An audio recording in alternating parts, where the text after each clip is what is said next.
like a dog in the street. Purple Daily is daily Vikings entertainment. We just want the Vikings to win a Super Bowl before we die. I will ride with this group. Seriously, man.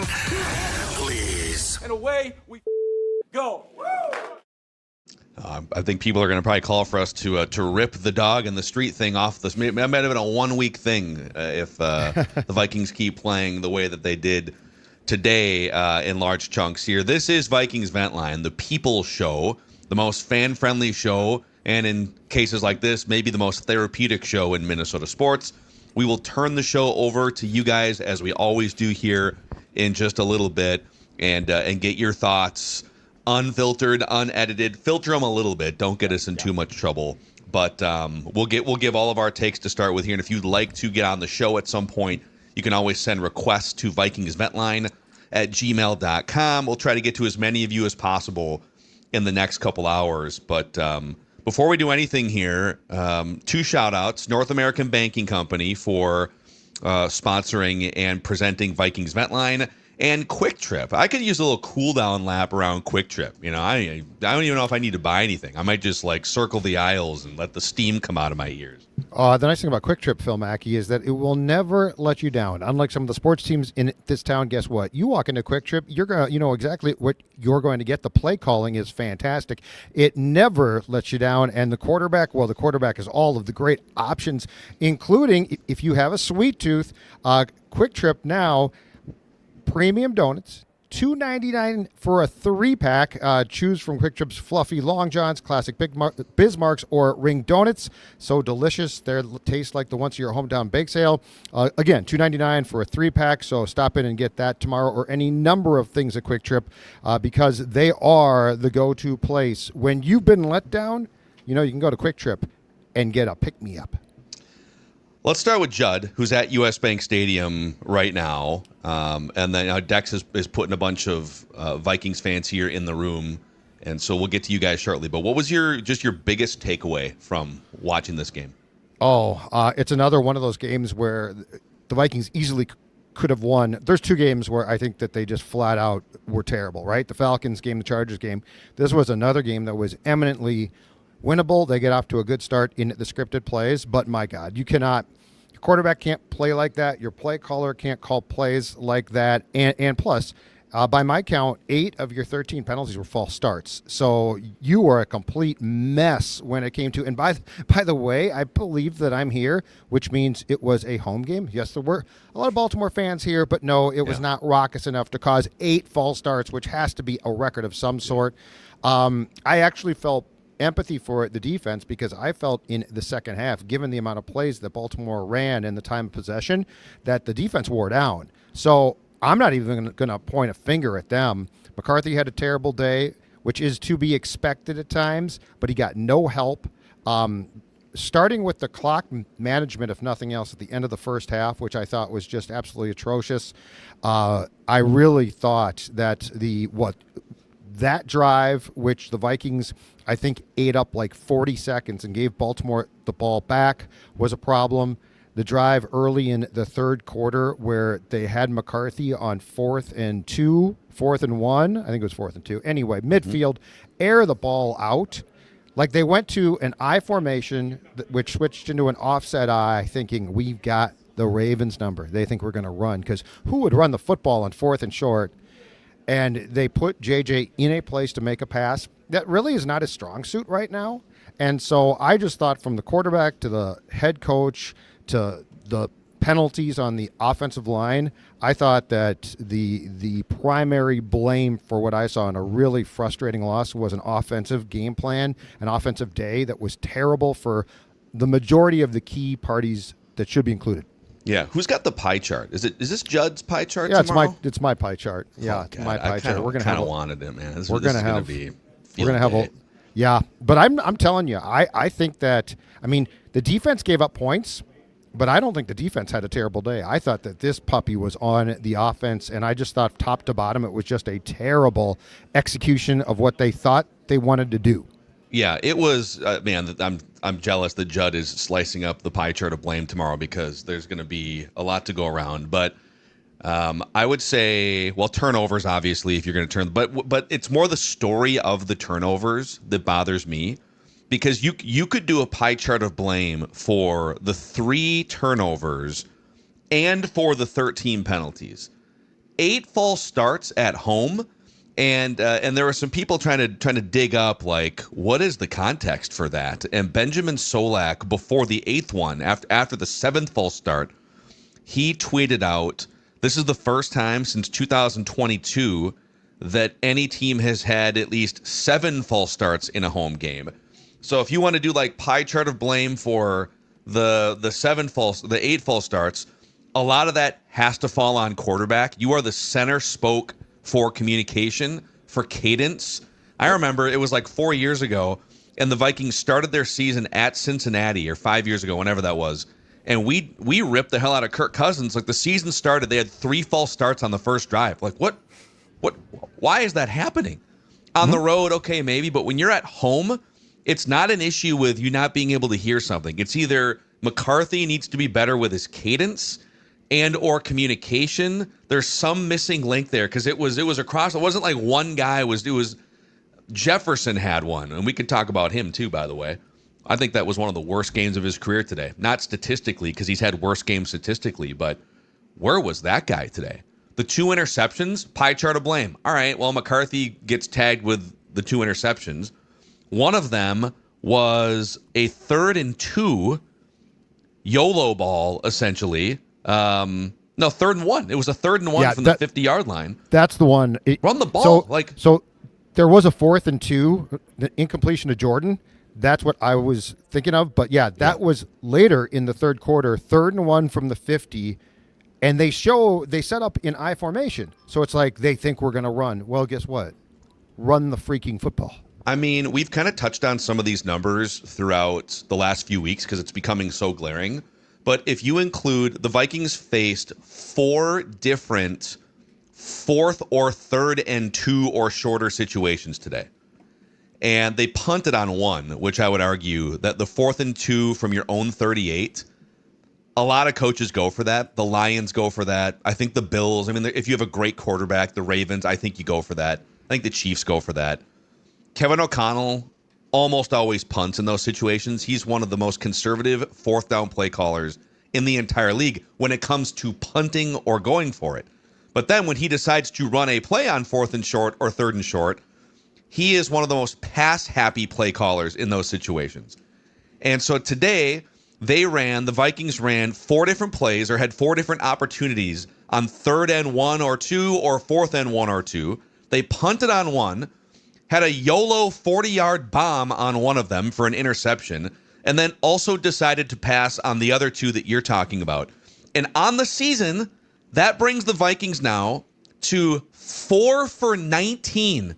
4 for 19 when they decide to pass on 3rd and 2 or shorter, or 4th and 2 or shorter. When they run, so that's 21%. 21%. And that's, by the way, it's not that much better if you go back in history under Kevin O'Connell. When they run the ball in those same situations, they convert at a 71% rate. So why is Kevin O'Connell continuing to call more passing plays than running plays in those situations? It's bizarre at this point. And he could say, well, I don't really trust my offensive line. Okay, even if you don't, you're still converting 71% when you run the ball in those spots. But no, let's make the 22-year-old fresh-faced quarterback throw a YOLO ball 40 yards down the field. And also, Justin Jefferson, where were you today? You can't make a little more of an effort on some of those deep passes to play defender, or maybe, I don't know, not fall down and catch the ball? That red zone play, too, like, that's a ball that he secures more often than not. And then the following play after the drop pass on the goal line, where was Justin on that fade route? Go find the pylon. And I feel like this is the most I've ever felt the urge to criticize Justin Jefferson after any game in his career. I just wanted to highlight the 3rd and 4th and short play calling stuff because it was embarrassing today. Mm-hmm. No question. Dex, what was your main takeaway? Yeah, unserious game plan from Kevin O'Connell. And probably as disappointed as I have probably been with him as the head coach of the Vikings. They get off to a great start, get a stop, offense hums down the field a little bit. The running game is working. They're averaging over 5 yards per carry for the majority of the game. You're not running the football. And yes, there are certainly times on 3rd and 1, 2nd 1 that, you should be taking the deep shot. But if you want to make life easy for your quarterback, your quarterback that has 3 games under his belt, and just make things a lot more simplified, just run the ball, buddy. And if you're not good at passing the football or converting those passing situations for first downs, moving the sticks, why are you beating your head against the wall trying to force this to happen? I thought the defense put this team mostly in a good position to win. The Ravens looked very kind of broken for the majority of that first half. So like they basically left points on the table, and probably about as disappointing of a game plan I can remember from Kevin O'Connell throughout the game today. Yeah. It just feels like he is too often, and this is why I said after I think it was the Chargers game that he should relinquish play calling. It feels like too often he is setting up McCarthy to do what he thinks is best, but in actuality it's setting up the quarterback to fail miserably. Like, I mean, the Vikings and Ravens, I believe the Fox telecast said there are 11 teams in this league now, 32 teams, that have a fullback. So, like, they're going away. They're becoming extinct. Mm-hmm. Did you see how the Ravens used their fullback? So, again, if it is 3rd and a yard at the 50, there's no rule that says you can't put C.J. Ham and, I don't know, take your pick, Jordan Mason, Aaron Jones. Hand them the football and run behind the guy that wears number 30. And then you live to, as the old cliche goes, fight another down. I mean, O'Connell's getting entirely too cute, and it feels like it spirals.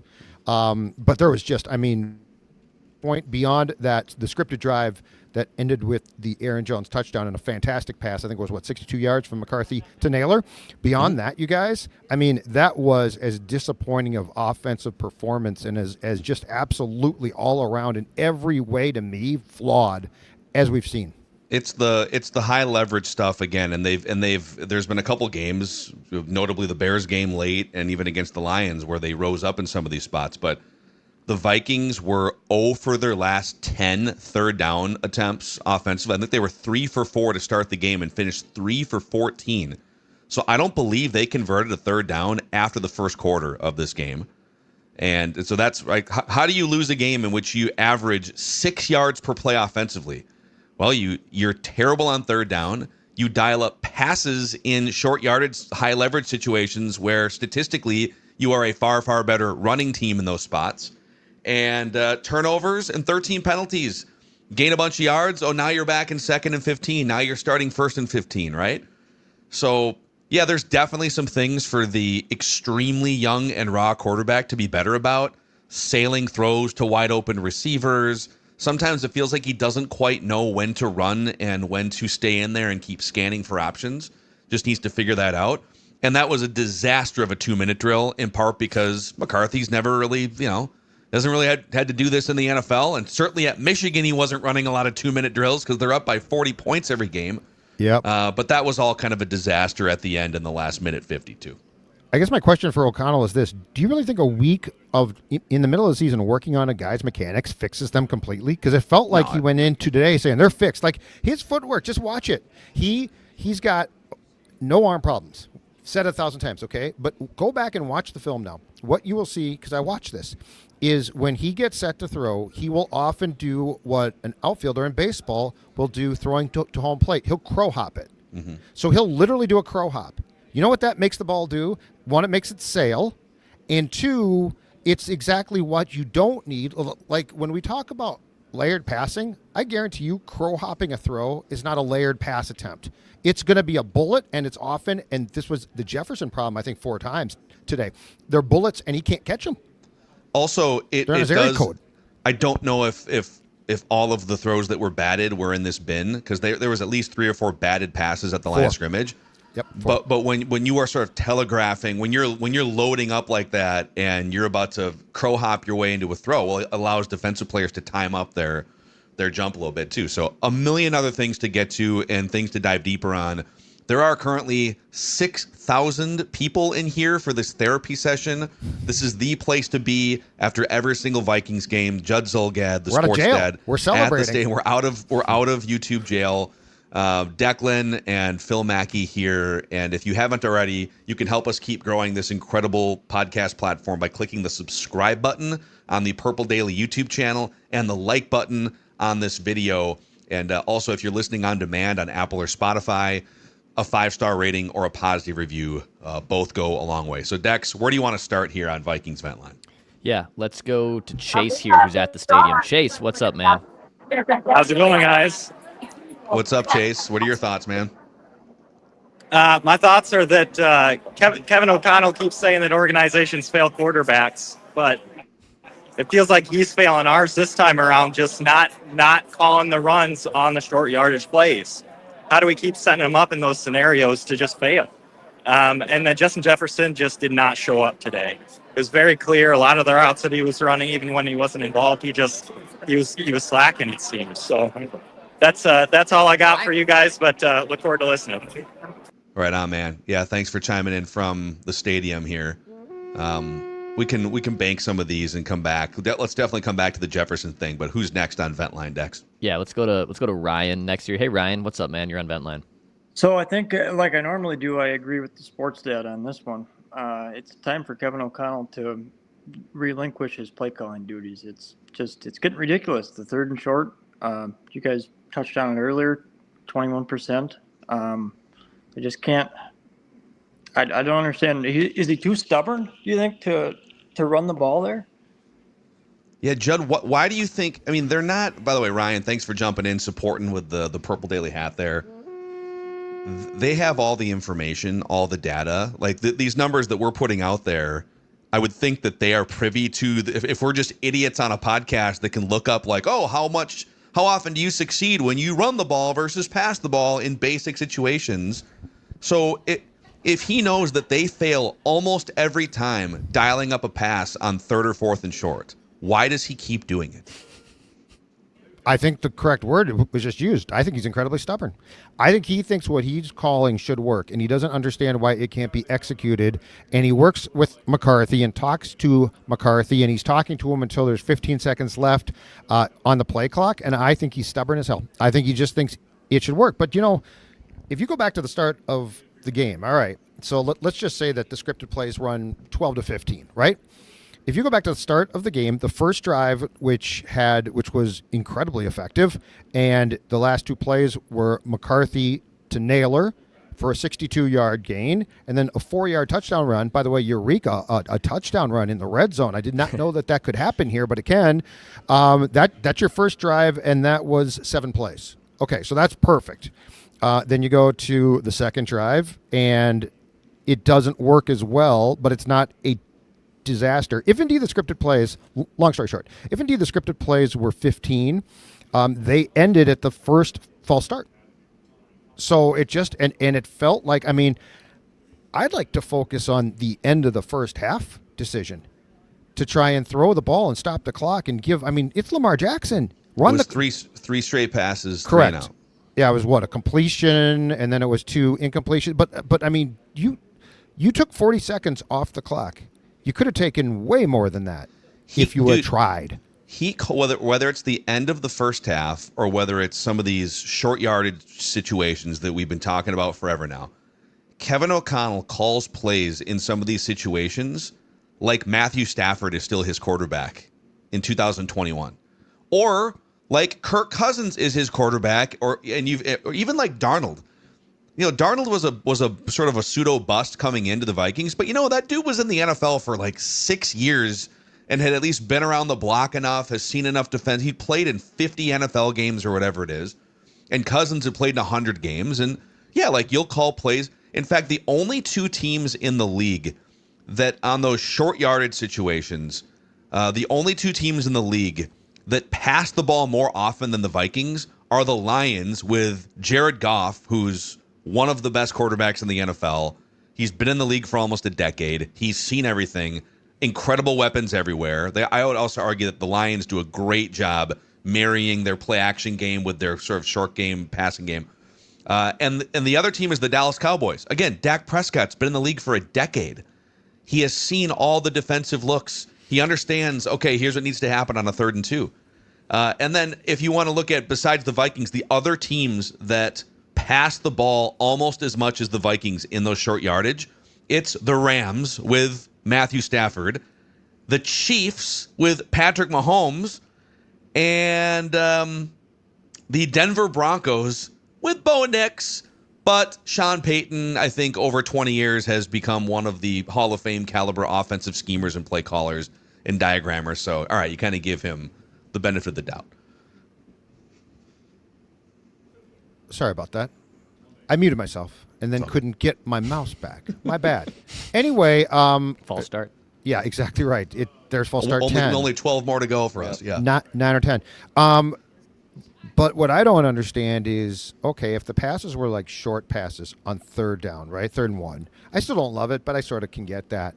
But what are you doing trying to hit Jefferson on a deep shot on 3rd and 1 at the 50 when you're moving the ball effectively? Like, and it's almost as if Kevin has moments of lucidity where he has drives where it's like, and you can tell he hates it, but he starts to do the right thing. Yeah. And it's like he's got, it's like the angel and the devil. And the angel on his shoulder says, let's keep it easy. Let's keep it simplified. The kid's young. Let's not put 18 guys in motion here so that, a false start is inevitable.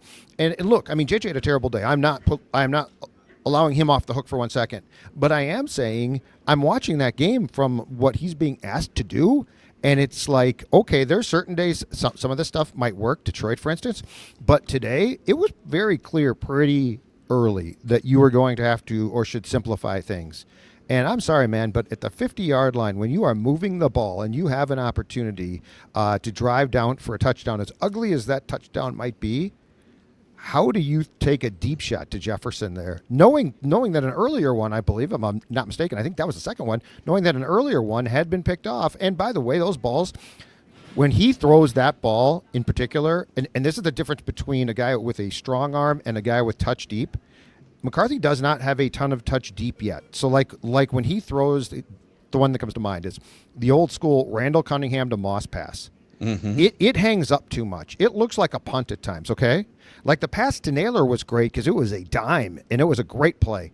But I just feels like Kevin is so stubborn he can't allow himself the ability to say, this is what I would like to do, and maybe in 3 years, God bless us, we can do it. But they can't do it right now. Yeah, and that's like, okay, Jefferson, if you're going to play this YOLO style of offense and just bomb the ball down the field, and I have a nugget on that in a second here, you need your star receiver. Hey, it's one-on-one. Whatever happens, like you need to fight to make sure this is an incompletion at worst.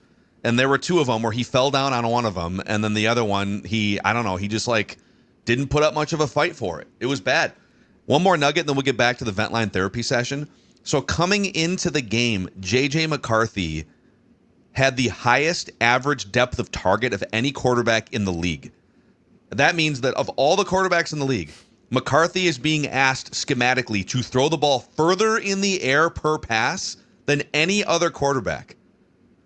And it's 11 yards was his average depth of target coming into the game. So with that information, Kevin O'Connell came in and said, hold my beer.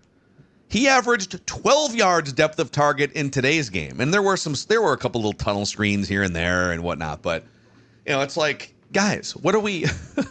Run the ball in the obvious situations, just get the first down, and can you build in a little bit of a short to intermediate cushion for JJ McCarthy to be set up here?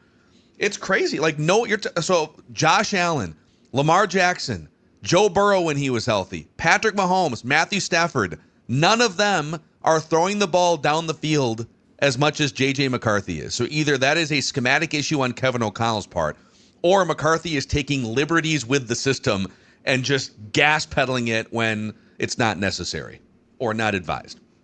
So, all right, back to the vent lines here. Purple Daily. We're obvious. We have steam coming out of our ears just like you guys. So let's go back.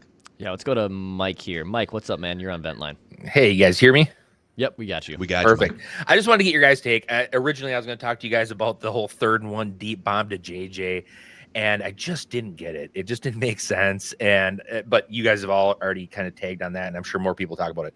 I kind of want your guys' take on So when you guys watch other games, do you find yourself watching those games and going like, oh, why can't the Vikings do that on 3rd and short? Or why can't I just find myself always doing that? Zimmer, I found myself saying a lot of, oh, here we go, run, pass, punt.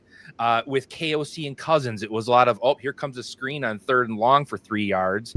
And now with JJ and Wentz or whoever we got, I just find myself always getting to like 3rd and short. And I thought I would be excited about 3rd and short. And now I'm like, oh, here we go. Some trick play dialed up, some long pass play. And sure enough, that happened. So just wanted your guys' take. Thanks for having me on. Have a good one. Yeah, man. I mean, I'll tell you, the one example that comes to mind right away is when I watch the Lions offense and when I watch this year's Bears offense, Ben Johnson, my guy, Ben Johnson, can't believe you guys doubted him. How many times per game are receivers schemed wide open, coming across, like misdirection this way with a play action, and here is a wide open tight end crossing over the middle of the field, or a wide receiver. And it just feels like even some of the completions right now for the Vikings offensively are like one-on-one, incredible catch by Jalen Naylor, toe tapping his way in bounds. It doesn't feel like, I agree, man. Like, you watch some of these, it's very easy for a lot of teams to just convert a 3rd and 2. It's almost impossible the way the Vikings do it. Keep going. I just want to hear folks vent, because I'm like, yeah, this was maddening. Like I don't have any more way to say. This was absolutely maddening. Like, I watched them again lose a game that I thought was very much a game in their grasp for a lot, or should have been for a lot of the game. Yeah, let's keep rocking. Yeah, let's go to Connor next year on Vent Line. Hey, Connor, what's up, man? Hi, guys. Can you hear me okay? We Yes. got you, man. Yeah. So, obviously, start every show with just want to win a Super Bowl before we die. I've only been watching since 2020. I just want to see us win a playoff game, because every single time it comes to a crunch situation with KOC, we fall short every single time. And same with the regular season and big games like the Lions last year. I just don't know what needs to happen for him to stop play calling. I just don't get it, because, I don't have a huge sample size like you guys do of the past teams, but for me, just doesn't have what it takes to take this team, never mind to a Super Bowl, but to pass the wild card at this point. Yeah, I think the real conversation here too, it's not just like specific play calling, which I get it, frustrating, okay? But I think it's more a philosophical discussion, right? Because it's not like if this was the first time O'Connell had pulled this stunt, you'd be like, okay, that's a really bad game, but boy, that goes against what he believes philosophically. But like, he has shown us who he is and what he wants. And then he has a quarterback who, I don't know, I might be alone here, but I think you're asking too much of. And it's like, you see, like the Ravens, again, they have a fullback. So do the Vikings. Why don't you gain 3 yards and call it a day? So I think more so than like specific play calling in each game, which it's become this, from the stats, Phil, that you read before, it's become a body of work. And that's the frustrating thing, is it's a body of work, and it keeps slapping him in the face and saying, don't do this anymore. Don't do this anymore. Change. Yeah. And in the moment of truth, he doesn't want to change. I mean, he is a passing extremist, they haven't run as many plays as most teams in the NFL, so I'd have to kind of math out the splits on like run pass ratio for the season in every situation. But in terms of rushing attempts on the season, coming into today, the Vikings were second from the bottom. Only the Bengals have had fewer rushing attempts than the Vikings coming into today.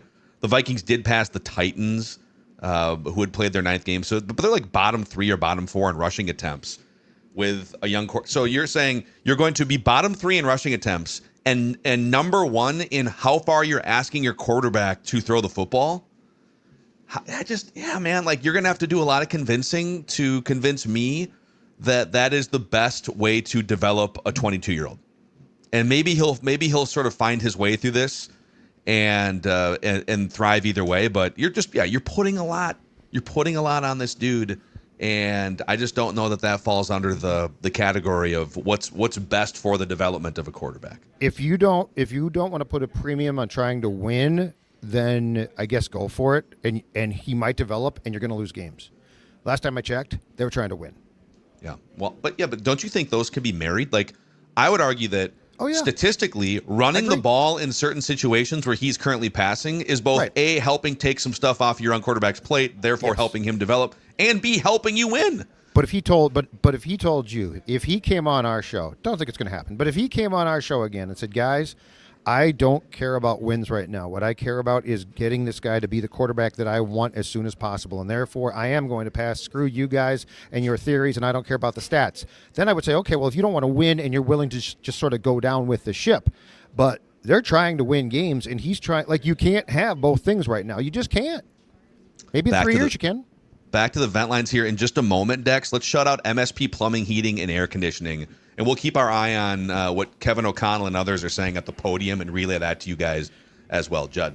Yes. In fact, guess what? Today in the stadium, there was a chill. Not because it was cold inside, but because there was a chill in the way that the Vikings offense was laying an egg. But there's a chill, or there might be inside your house right now, and that's where my friends at MSP Plumbing, Heating, and Air are going to come in to make sure that your home stays warm. Make sure that your HVAC is running smoothly. Listen, if you call them now as winter approaches, get any problems taken care of, you are going to actually save yourself from potential big bills if something does go wrong. MSP is your local Carrier dealer, and when you choose Carrier, you're investing in a system that keeps your home comfortable and saves you big-time cash on bills. So check out the website, call MSP.com, or give them a call, 651-615-4292, to learn more about their fantastic services and Carrier products. Okay, Kevin has clapped back about the 4th and 1 deep ball interception here. We will read that to you in a second. May I recommend you crack a can of Black Stack for this upcoming answer here. The new beer at Black Stack next week is... ironically and fittingly, Honeymoon Phase Fresh Hop IPA. Oh, wow. Honeymoon Phase. Yeah. If you haven't been to the Black Stack Tap Room in St. Paul, it's awesome. They have a 190-inch big screen TV. They've got hundreds of board games. It's an amazing spot for group gatherings, friend gatherings, even work gatherings. They also offer non-beer options, non-alcoholic beers, hard seltzer cocktails, boozy slushies, and root beer that they brew themselves. World-renowned craft beer. Also, enjoy a beer on tap and take a 4-pack home with you when you mention the code word Purple Daily in the tap room. $2 off and a 4-pack when you tell them Purple Daily sent you to Black Stack. Underdog. Actually, you know what? I think if you chose more on JJ McCarthy's passing stats, you at least made some money on Underdog today. That's true. You can ride higher, lower, higher on interceptions for McCarthy today. I was a little rough, but it's a blast. You can make cross sport entries, everything from receiving yards, touchdowns, longest reception, longest stretches of plays without a rushing attempt. No, you can't do that. But go to Underdog, sign up with promo code SCORE, SKOR. When you play your first $5, you get $100 in bonus entries. Go sign up with promo code SCORE, and keep sending me those screenshots too of all your wins at Underdog. So Kevin O'Connell was asked about, he says he was going to go for it on 4th and 1 after the deep ball to Jefferson was picked off. Okay. And I think in both instances, well, here is his quote. I'll take Justin Jefferson one-on-one downfield against zero coverage as much as we possibly can. Yeah, referring to the 3rd and 1 from the 50-yard line, 40-yard bomb. I'll take Justin Jefferson one-on-one downfield against zero coverage as much as we possibly can. Agree or disagree with his clapback? Well, wrong quarterback to do it with. I mean, I think he's missing the point, or he's ignoring the point completely. Yes, if you have a veteran quarterback with a big arm, then go for it. It might get picked off, but at least I sort of get it. Don't love it, but sort of get it. But in this case, I mean, he's ignoring the most important thing, which is not Jefferson. It's his quarterback. So, no, I would not take Justin Jefferson because the quarterback, in my opinion, is not going to thrive. And nonetheless, just get the first down. So, no, I disagree with how he is treating the question. You're right. He's thinking Justin Jefferson one-on-one is a high percentage throw 40 yards down the field. And even if you have an awesome quarterback, it's not like a super, super high percentage throw. It's probably kind of 50-50-ish, right? Maybe you draw a penalty. But again, it's the quarterback. Not that McCarthy can't be nails on that throw at some point in his career. I don't think he is right now. And isn't the easiest... And by the way, if it's 2nd and 1, okay, One-on-one, Jefferson, let's rock and roll. First down, play action, one-on-one, let's rock and roll. 3rd and 1, when you've already gotten to midfield, just get a first down. Just get a first down. And then dial it up on the next play when it's 1st and 10 from the 45-yard line. Be great. Then you can maybe have a touchdown, or if it gets picked off, either way it sucks. But yeah. What's the term? He's being purposely obtuse? Is that the correct term? Like he's purposely taking the question and justifying the question to his specs.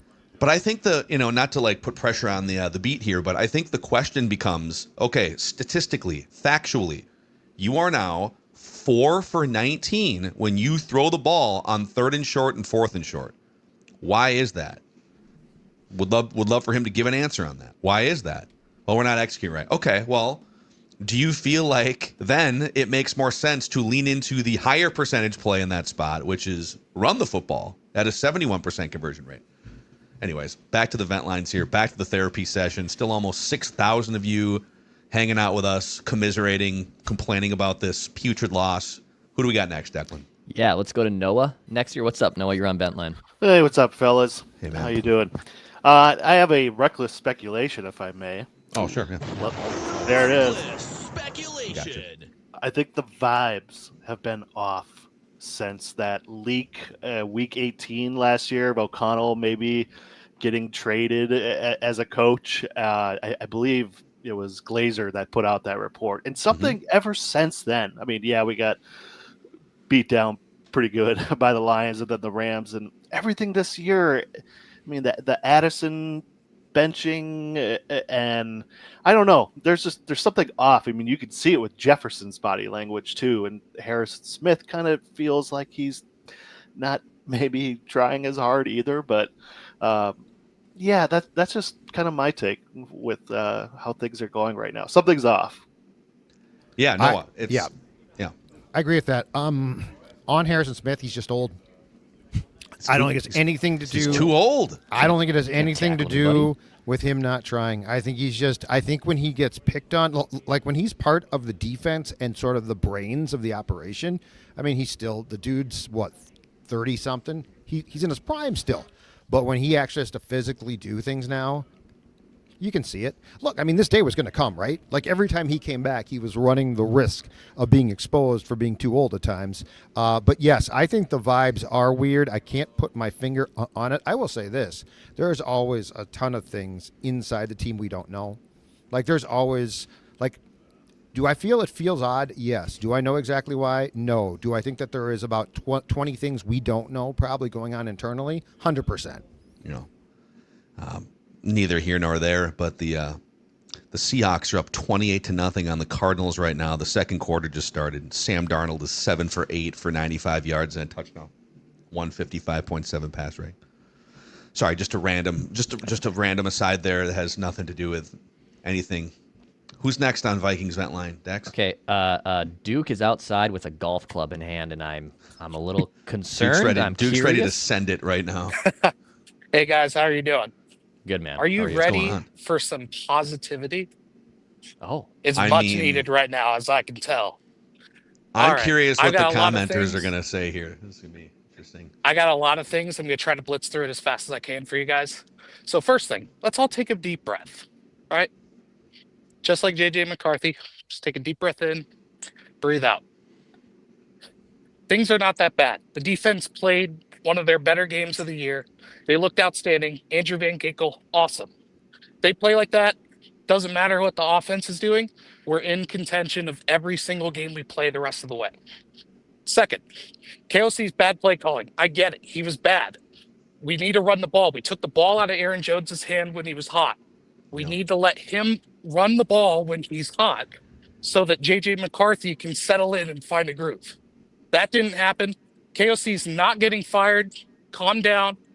Maybe Wes Phillips should take over play calling for a couple games. There you go. JJ was good. He had some accuracy issues, but he was making the right decisions. He made one throw that I thought was a bad decision, and that was the one that was picked off over the middle on 3rd and 1. But other than that, he was pretty good.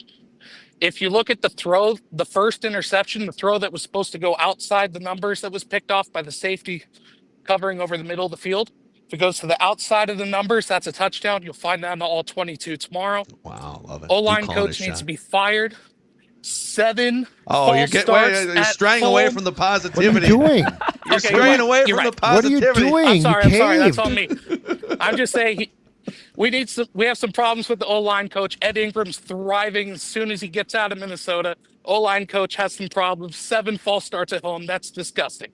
Justin Jefferson, most reliable guy in the NFL. He has one bad game. Let's let him have one bad game. Can he play bad once and not get thrown under the bus? I mean, next week, I guarantee you he comes back, catches for 130 yards, 2 touchdowns. And finally, let me finish off by saying one of the best quotes we've heard out of the Vikings quarterback since "You Like That." Where else would you rather be? Right where we're at. We're only 4-5. We got a lot of games left. We can win the division. As crazy as that sounds, we're 2-0.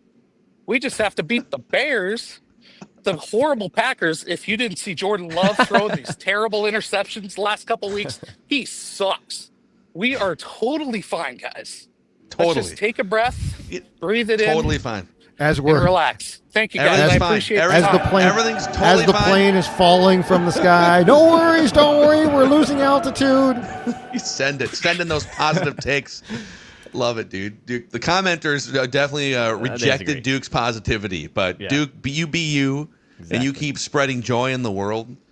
I mean, in the division, they're in last place by a game and a half now, behind the third place Lions at 5-3. Bears pulled off a comeback victory, so you're now 2 games behind the Bears. That's the problem. Even if you beat the Bears, yes, they're still a game ahead of you in the standings. It doesn't. It's not like college football where you can go 0-3 in the non-conference, post a conference record. Your actual record has to be top of the division for that to happen. So that's why, despite the fact that today's game was against an AFC opponent, it actually was important because of where they stood from a record standpoint. Because now, if you could have gotten the next 2 games in the division or won or split them, right, you'd still be in decent shape. But now that you lost this game, it hurts. And look, to be very clear, from my standpoint, what drives me crazy is this was a game you could have and probably should have won. Yes, it was. The Falcons game was just a miserable turd, okay? I get that. The Chargers game, they didn't show up. Thursday game, they're weird. I hate them. But anyway, they didn't show up. But this game was a game, like there's the Eagles game. That was a winnable game. Again, so like Pittsburgh was a winnable game. We start talking about all these games and we're like, well, what went wrong? And the problem, like today, you can put your finger on it. The offense was set up to fail. And they did. Congratulations. Yeah. It's amazing. All right, back to the Vent Lines here. Purple Daily YouTube channel. All right, let's go to Jacob. We have a good pooch here on screen too. Oh, say your stuff. We're here with Hunter. Oh, who's a good boy? You don't care, they lost. Who's a good boy? You just love mommy and daddy. Say it. They're too nervous to say anything, but Miles Price has to learn how to hang on to the ball. Dude. KLC, KLC doesn't trust her 3rd and short run game.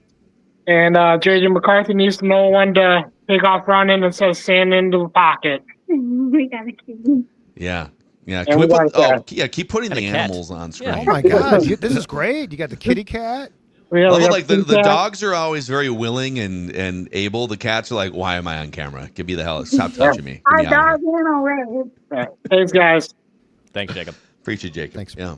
Let's keep going here. Vikings Vent Line, Purple Daily YouTube channel. Yeah, let's go to Michael next year. What's up, Michael? You're on Vent Line. Oh, you're muted there, you're Michael. Muted on the site, Michael. Just unmute yourself, and you should be. There you go. You guys There should be you able to hear me now. Yep. You guys coming to you from beautiful Lubbock, Texas, where I got to watch us beat the Mormons yesterday. Felt good about it. I was on the field, took some pictures of some players. It was great. Nice. But I have Patrick a lot Mahomes. of stuff. Yeah, Mahomes was there. He did the Game day was cool, but I have a bunch of stuff to talk about with the Vikes. So first of all, is Jeddah's out on JJ? I just don't see how. I've just never seen this level of effort from him before, so it's just confusing to me. There was just on the either effort or toward the end of the game, there was a a pass that kind of sailed in the end zone, and he like had to be helped up by teammates. Yeah. I think he tapped out of the final drive for a minute, and then they had a false start, and he came back in too. So either he was like under the weather or something just felt off, Michael, about him today. That's what I was wondering. Is like, is he sick or what? And then I also was thinking, like, I feel like we have a really good Thunder and Lightning duo at running back, and it just seems to work when they mix it in. But KOC just like doesn't trust it. So like, is he seeing something in practice? Like, it just doesn't make any sense why we go away from when we're getting 10+ yards or 6+ yards every run. Like, why are we going away from that? Yeah, Doesn't make any sense to me. I feel like the O-line was good. We finally got to see them be together, other than, of course, the million false starts. But like when they were, but when they made it past the snap, I felt like they were good overall. JJ actually got to get some throws in and stuff. But yeah, that was crazy to me. Like, I feel like the O-line was decent if they could, not false start. And JJ had a false start, which was weird. Never seen that. I also thought that I didn't think that JJ's throws were like, or even DJ's interceptions none of them were really his fault. Like the diving play by the linebacker was crazy. Thank God he dropped it, but that was crazy. And then the other two just seems like, I don't know, Jettas just kind of gave up on some routes and stuff. And I'm wondering if KOC is telling him not to run. Is kind of my one of my last things. Oh, like, he threw he threw a pass to him across the field on 3rd and 12. So he clearly doesn't care about his being banged up. Like that pass from Jefferson, which I despise that play, and it came within a yard of being a first down. But what are we doing here, man? Your quarterback's been fragile, and you're throwing a quarterback screen across the field.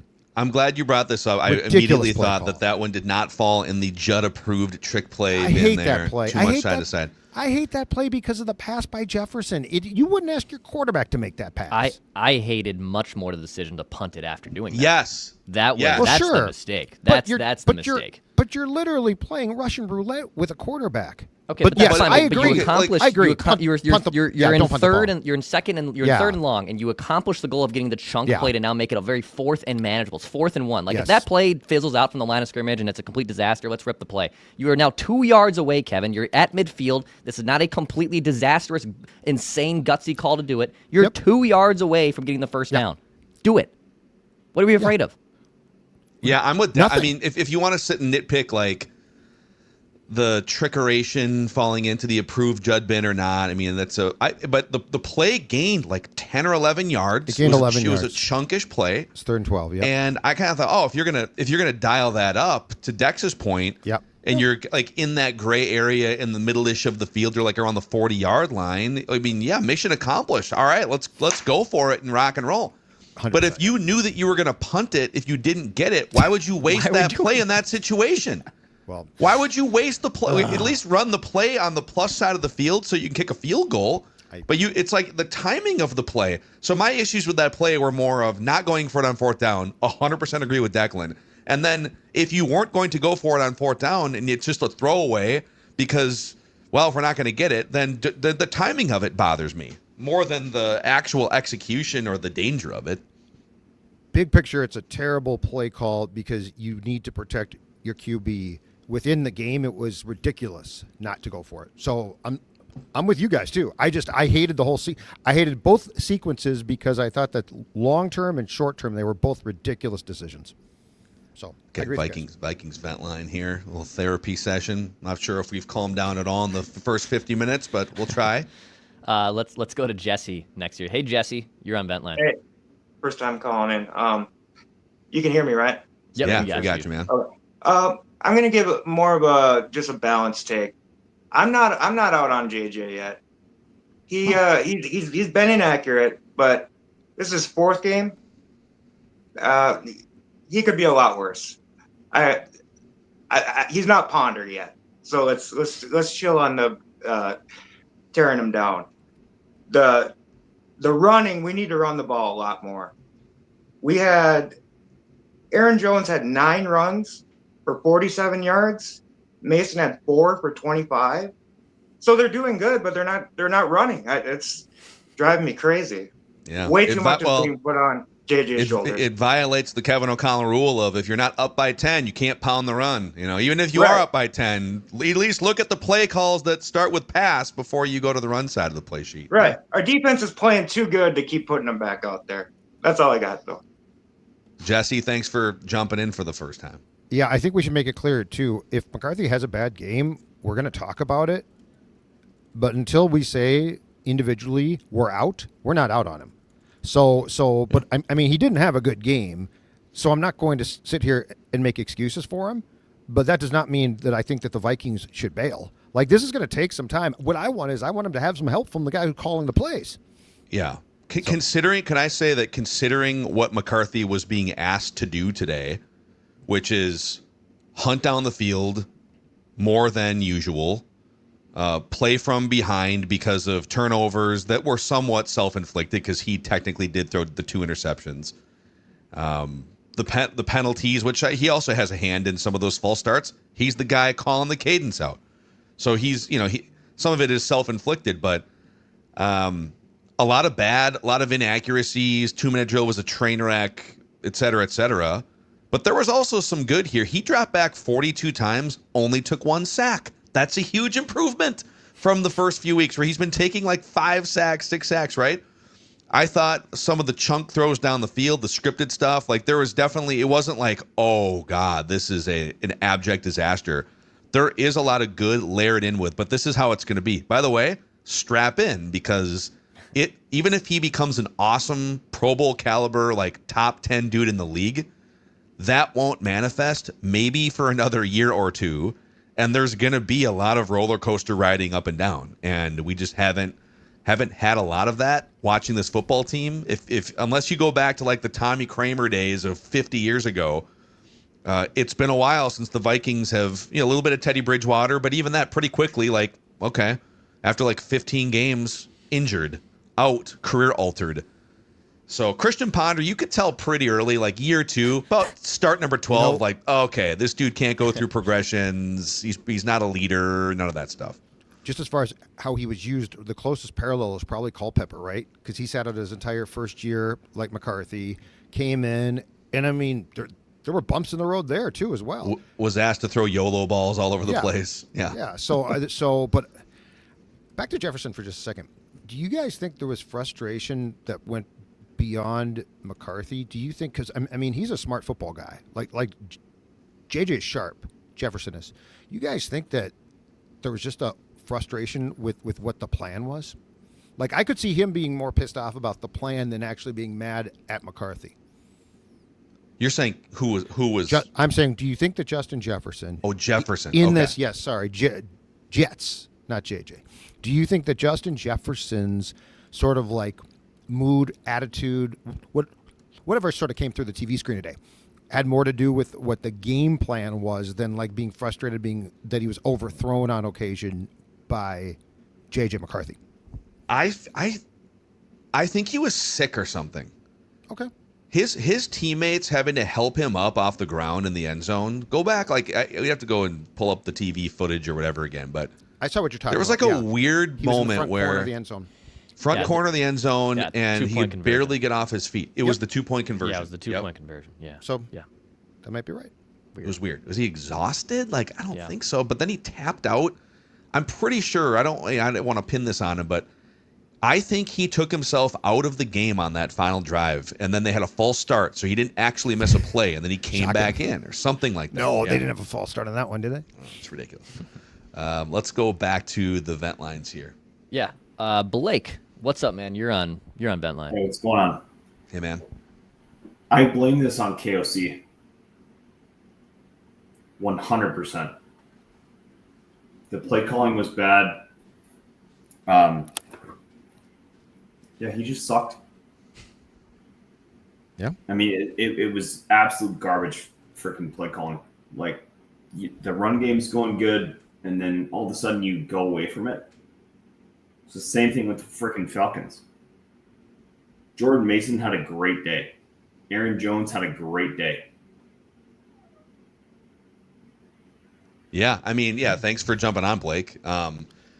Aaron Jones touched the ball 12 times, for 70 yards in this game. If Like I'm- over 6 or 7 yards a touch. If I'm not mistaken, if you go and check it out on PFF, Phil, I think Jordan Mason was at like something like 3 or 4 snaps at halftime, though. They don't trust his pass protection. So he got absolutely blown up multiple times last week against the Lions. Yep. Like really bad stuff. And so I feel like they don't trust him. They can hand him the ball and whatever, but I don't think they trust him to pick up blitzes. And Aaron Jones is phenomenal at that He for is the most really part. good. Yep. Yep. All right, Declan, who's next on Vent Line? Yeah, let's go to Nick. Nick here on Vent Line. What's up, Nick? Oh, a little frustrated. Couple of things. Number one, Brian O'Neill. How bad was he today? 3 false starts, and then he completely whiffs a block that allows the defender to come in and tackle Aaron Jones right away for a 5-yard loss. Essentially another false start, pretty much, which killed that drive. O'Connell, time to hand over the play calling. He can barely manage coaching this team as a play caller and develop JJ. He's taken on too much. Hand the play calling off. And then my question is, do you think he's hesitant on running because of Aaron Jones' injury proneness, and that's why he's so hesitant to run with him so much? Or, because, I mean, when the run game's working, that's ideal to set up your rookie quarterback. I just don't get it. Yeah, Nick, good questions. I guess if you are scared of running the ball with Aaron Jones because his shoulder is dinged, then I don't know, maybe either he shouldn't be playing or It's not it.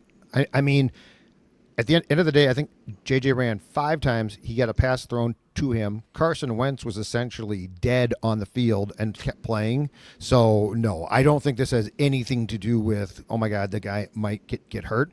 I think it has to do with a philosophical viewpoint that the pass is king and that running is a necessary evil to be avoided at almost all costs. Yeah. JJ McCarthy, by the way, just absolutely falling on the sword and owning everything in his post game here. Takes full responsibility for the Vikings pre-snap penalties, for the interceptions. Quote, as the quarterback, you're the orchestrator of the orchestra. I take full responsibility for anything that happens on that field. From the Star Tribune, Kevin O'Connell said the Vikings tried to simplify the cadence as much as possible once the false starts became an issue in the game. So now they're tweaking the cadence in the game. Quote, a couple of them came when we were motioning. Maybe there was a little bit more hard count emphasis by JJ at certain times. We have multiple cadences, and guys have really had not a very large issue with the cadence this year until this game here. This is one of those things where it's the quarterback has to figure this out with the offense. It's either his inflections or it's the communication of we're going on blank in the huddle to the teammates.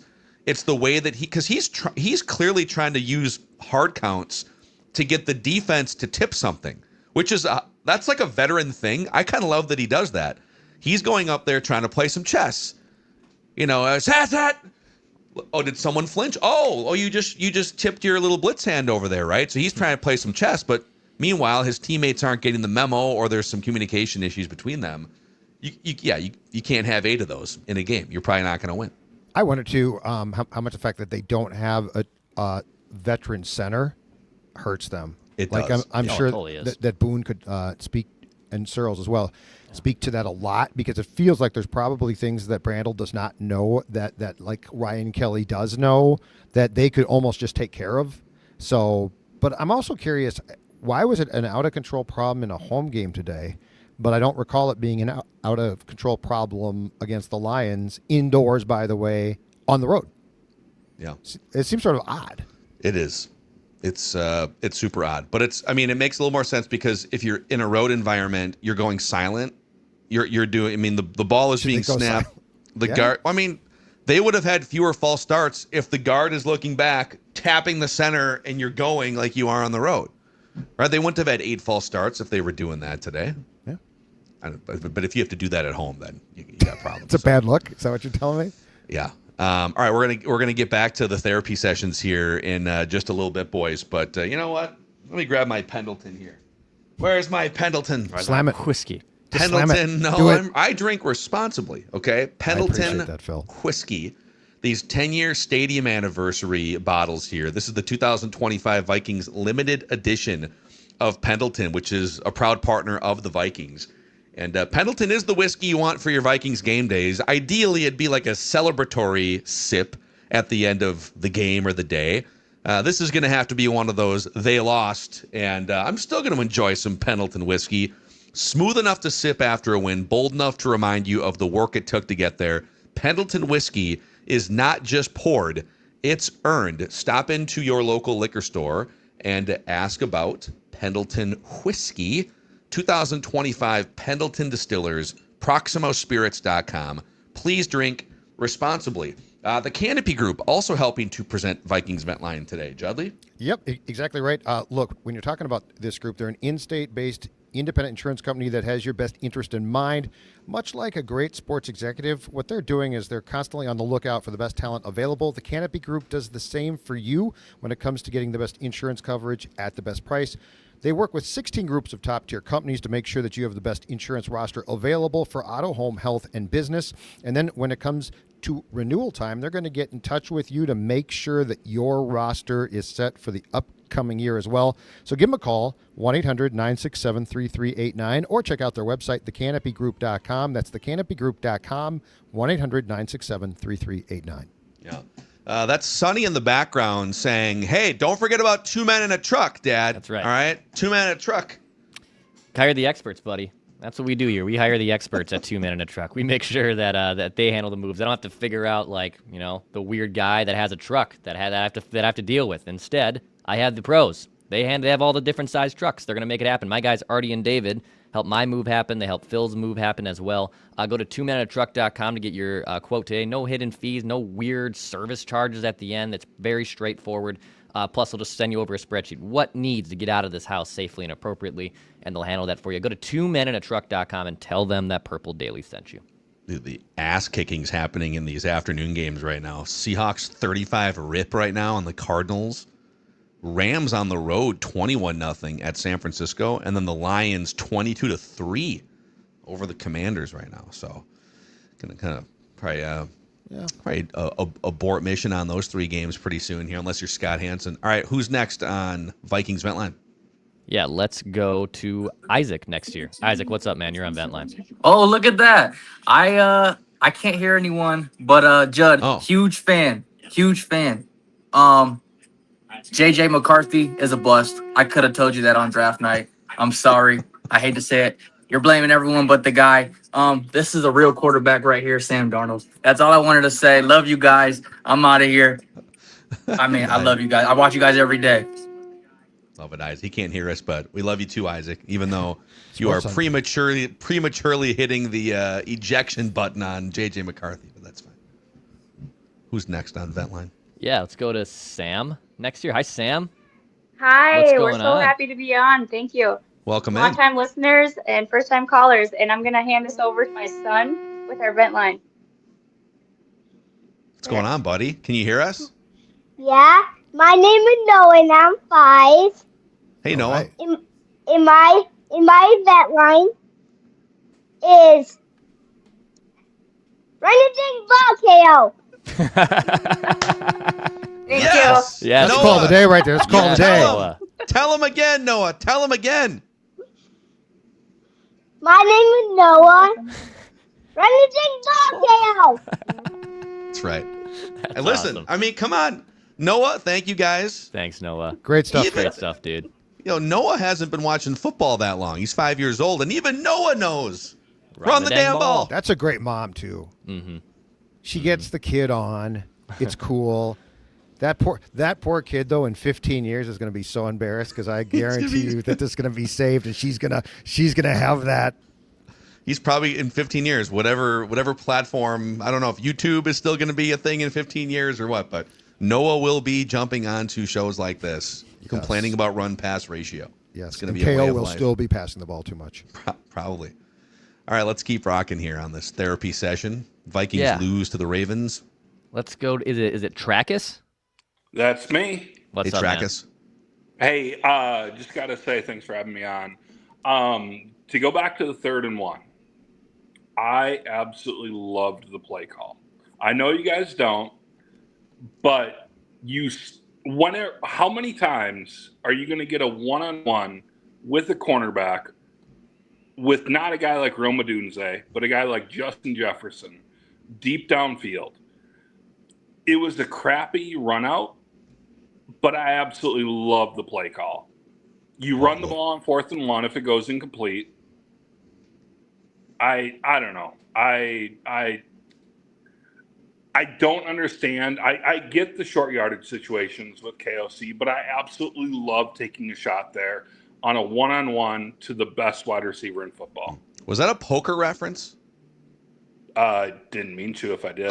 Crappy run out. I'm just wondering if you're a poker player. Okay, yes, that was. Sorry. Okay, because my as a fellow poker aficionado, I would say, and thank you Trackus for jumping on here, that if like the Vikings are looking statistically when they call a pass play on 3rd and 1 or 4th and 1, when they call a pass play, there's a 21% chance of that pass play hitting at this point with like on the season.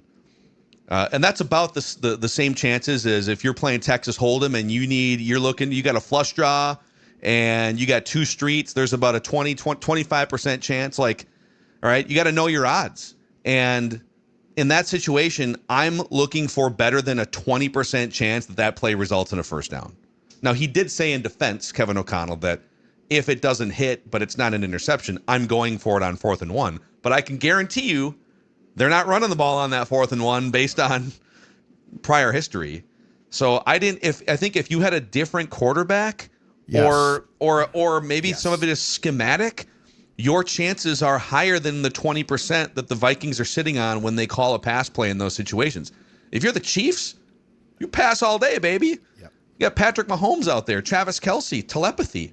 Everybody who says that they love that play call is completely ignoring who your quarterback was. I mean, that's just what it comes down to. Like this is, I like the play call too if you have a veteran quarterback, if you have a guy with a cannon for an arm on deep throws, if you have a guy with more touch right now. Yeah. But I feel like that play is setting JJ McCarthy, who for better or for worse is your quarterback, up to fail. I can live with that interception more if it's first down or second down, and you're taking a little shot early on, and oh man, it really sucks that ball was picked off. But you're dialing something up, you're taking a shot. Yes. With the insurance policy of 3rd down, maybe 4th down in your back pocket. It just felt like the way that the game was going, the way that the drive was going, a long methodical drive continuing by picking up a first down, just felt like the way to go. So, all right, therapy session continues here. Yeah, let's go to Lacey next year on Vent Line. What's up, Lacey? Hey, can you guys hear me? Yep. Yeah, we got you, man. Hey, how you doing? Glad to be on the show today. I need to vent. You know, I'm normally the Mr. Positivity guy, but Duke already took that title from me for today, so I'm gonna get straight to a few points. Point number 1, is my hot take. I think KOC is equally to blame for JJ McCarthy's inaccuracy issues as JJ McCarthy. And this is why I say that. In listening to you guys, watching Thor, one of the main things Thor used to always say is JJ is very accurate in the intermediate game. That was his game. That was the part of his game from college that was going to translate to the NFL. Mm-hmm. Where is that part of the game in the play calling? I'm seeing a lot of deep routes. I'm seeing a lot of out routes. I'm not seeing a lot of the over the middle stuff that we're accustomed to at other times in KO's offense.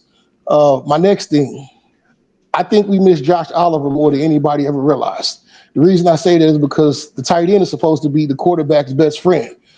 Well, right now, Hockenson isn't able to go out and do what he normally does, which is run routes and catch passes, because he's having to stay in to help our offensive line block, which is what Josh Oliver is there for. Which means now we don't have a safety blanket for our young QB who's struggling to help him stay in rhythm, get those easy passes. And then the last thing I want to throw out there, I want to ask you guys, and Judd, you would know better than anybody. I've been asking myself for the last few weeks, is Justin Jefferson starting to check out a little bit? And the reason I'm asking that is over the past few games, I've noticed a difference in his body language. And we know that Jets is not a prima donna, so he's not going to go over and throw tantrums on the sideline, throw water bottles. But when you're watching the broadcast, you see a lot of Keenan McCardell in his ear and other people coming over to talk to him in ways that you normally don't see. And with today being such an off game, I'm just asking myself, is the quarterback carousel is all that's starting to really get to them and take a toll on them. So thank you guys for having me. I appreciate you, love you, everything you do. Hey, I think these are some great points and questions. Lacey, do you enjoy hot sauce? Are you a hot sauce guy at all? Yeah. Okay. Let's make Lacey the vent of the day here, presented by Crybaby Craig's. We're gonna hook you up here, Lacey. All right. Lacey, email me just some information, your address, your hoodie size, and we're gonna send you the classic Crybaby Craig's hot sauce, the hot honey, the cheesy pow pow. We're gonna give you a little sweater too. Plus, I'm actually about to crack one of these right now from Fulton and our friends at Crybaby Craig's, the Chill City Chileta, which I am very excited to finally sip on. Okay. Here. Took about an hour to get into it, but I'm all right. First sip, by the way. Nice job, Mackie. Mm-hmm. It's delicious. Delicious. Dex was waiting for me to call Dex that like play that right there. jerk. It's called now it a half warm, hour but ago, it's for you know God's it's sake. fine. It's fine. It's all good. It's okay. PD10 by the way, 10% off for at CrybabyCraigs.com. You can find it at your local grocery stores too. And pick up the Chill City as well. The collaboration with Fulton, and then Lacey will hook you up with some hot sauce. Man, appreciate you. Great takes, dude. Hey, appreciate it. Thank you guys. Yeah, and we'll come back to the Jefferson thing here too. Just one more shout out before we do to a North American Banking Company. North American Banking Company was founded in the Twin Cities in 1998, and they're here to give you, with their now 6 locations across the Twin Cities, a better banking experience. Online and mobile banking are very important for everyone these days, but so is human connection, and you get both with North American Banking Company.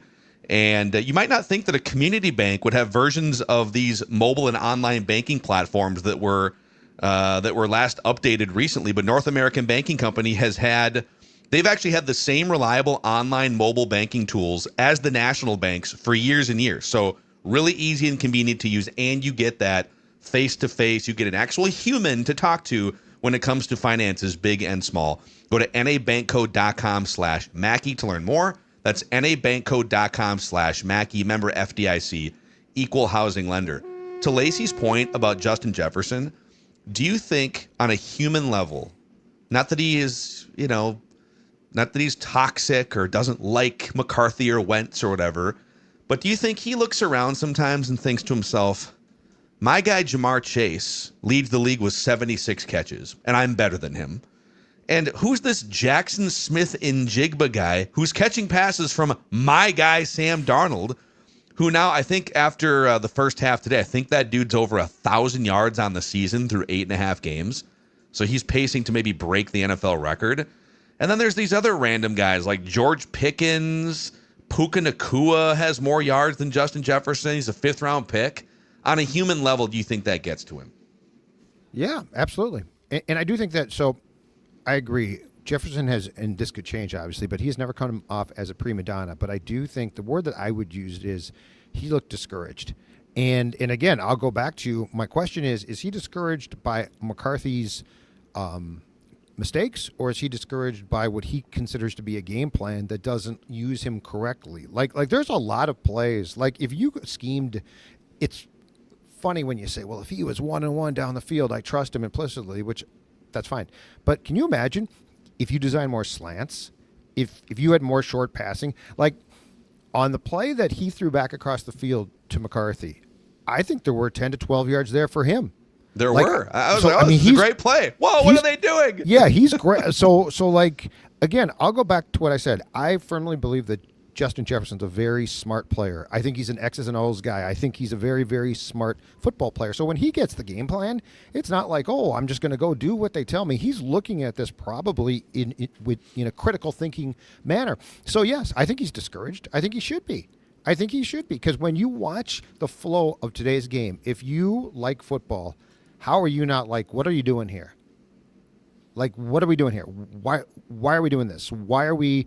And it's just frustrating, too, that it feels like within the script of, and this is a problem with a lot of coaches. It feels like within the script, it's like, okay, the script's pretty creative. That's not bad. But once you get out of the script, it's like KO goes back to what he knows. And if I'm Jefferson, I want the ball 8 yards. I want it in 10, right? Like in chunks at times. Okay. And it feels like he's being confined a lot of times to, hey, if it's not going to be a deep shot or it's not going to be a significant gain, which I believe is the wrong approach right now with McCarthy and Jefferson. Yeah, and I hear you on kind of some of the shorter intermediate things. And so what I would say is we did dial up 2 deep shots for you. One of them was an ill-advised throw into a safety rolling over the top, and maybe Jefferson could have done more to play defender. The second one, he fell down. That's a one-on-one. That is supposed to be a touchdown to Justin Jefferson, and he his feet got whatever. I guess it happens, but he fell down, resulting in the interception. All right, but if you want to throw those out because they're not those sort of shorter intermediate ones, what about the touchdown pass that wasn't in the third quarter, like mid-late third quarter? That was a slant. That was, or whatever you want to dial it up, it was an inward breaking route. He had the angle on the defender.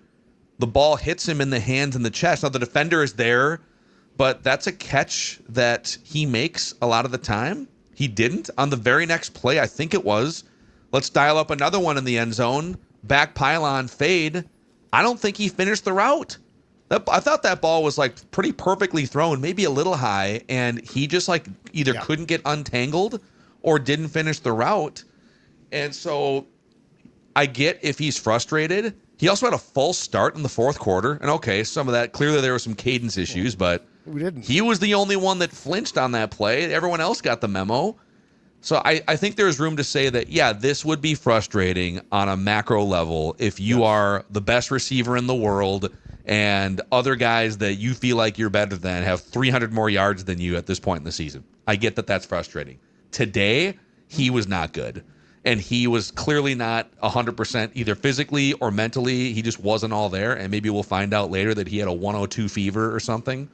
But I think for this one, he's got to look in the mirror a little bit and say, that was probably one of my 5 worst games as a pro. Yeah, if he was not sick, I guess what I wonder is he becoming discouraged? Like why? If he was not sick, why did we see that? Because the plays that you went through, I don't disagree on, and he just didn't look engaged, which is very, very odd. So there was something at work. We don't know what exactly, but it's a problem. Like you can't have, he needs to be engaged. He is still the guy that gets the biggest cheers when he's introduced here. He is still the guy that you're paying a ton to. If he's not engaged, O'Connell has to get him back, or we've got real problems. Yep. All right, back to the vent lines here on the Purple Daily YouTube channel. Still about 5,000 people here for this group therapy session. If you haven't already, please click the subscribe button on the channel and the like button on this particular video to keep spreading the word about the best Vikings podcast fan community on the internet. Dex, who do you want to go to next? Yeah, let's go to Trey. What's up, Trey? You're on Vent Line, man. How's it going, boys? You got me? We got you, Trey, yeah. Perfect. Alrighty. Well, I've been listening to you guys talking about how JJ had an off day, or Jettis had an off day today, and I believe I have the answer to that.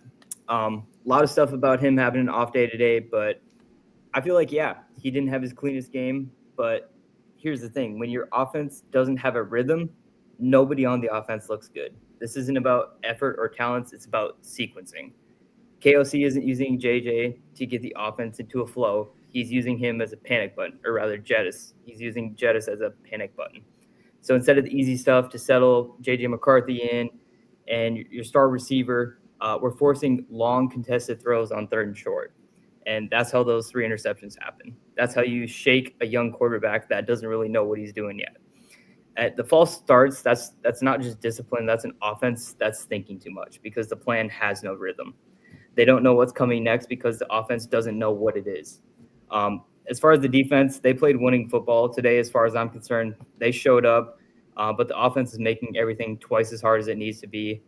It wasn't an off day for Jettis. It was an off day for KLC and a no identity day for KLC, and that cost us the game. So I'll disagree a little bit. I think he very much, and they have an identity. I don't think they can execute it. Because, if you ask me, what is the identity of the Minnesota Vikings offense right now? I'd say pass first, pass a lot, run the ball occasionally. I don't think there's an identity problem here at all. Now, the problem is, does the identity, and this goes, and I am really surprised because of all the coaches that we have seen try to do this, I thought KO would be the last, but, it comes back to he appears bound and determined to run what he thinks is best or what he wants to run, and he's convinced it's going to eventually work. And I would say the identity that you want, which I know exactly what that is not an identity that this team right now can execute consistently with this QB. And if you want to develop him correctly, I don't think trying to do this is the way to go about it at all. I think you're going to hurt him much more than one day it's all going to snap and be perfect. Yeah, I agree. And you're gonna have to, if you're gonna make alterations to that game plan, you can't be all pissy about it the way that he was after that Browns game. Like everyone got done watching that Browns game with Carson Wentz right as the starter and thought that was a brilliantly schemed and planned game offensively. Great. And Kevin was just beside himself. It felt like that they had to kind of trick up his system in such a way. But again, like I think just to put one last bow on this here, the offense moved the ball. It was 6 yards of play in this game, which is where you want to be. That would, if you did that every game all season, you'd be one of the top 3 or 4 yardage offenses in the entire NFL. It was just a tick under 6 yards per play. No, it was exactly 6 yards per play. The Ravens were under 5 yards per play. So you actually outgained the Ravens on a per play basis by over a yard per play, which ordinarily is a recipe for major success in the NFL. But it's the third down failures. It's the penalties that kick you back. You've gained all these yards, and then you go back 5. You get, because that yards per play does not bake in the 102 penalty yards that you took. And if you take that, so the Vikings had 365 yards today. Let's knock off the 102. That gets you to 263 divided by the 61 plays. You go from averaging 6 yards a play to 4.3 yards a play because you can't stop taking false starts.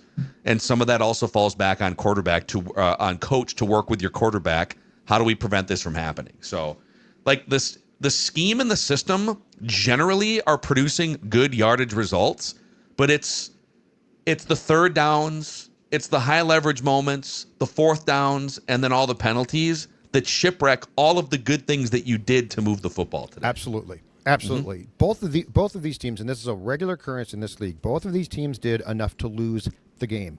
The Ravens just did a few things less. But let's go through. So again, I feel like we're talking about the deep shot on third and one. I feel like we're just talking about it as just one play, but we're not, to use your term, Phil, baking in the circumstances, okay? It's 10-9. The Vikings lead, halftime. Come out of the half, you get the ball. Awesome. You're at the 24.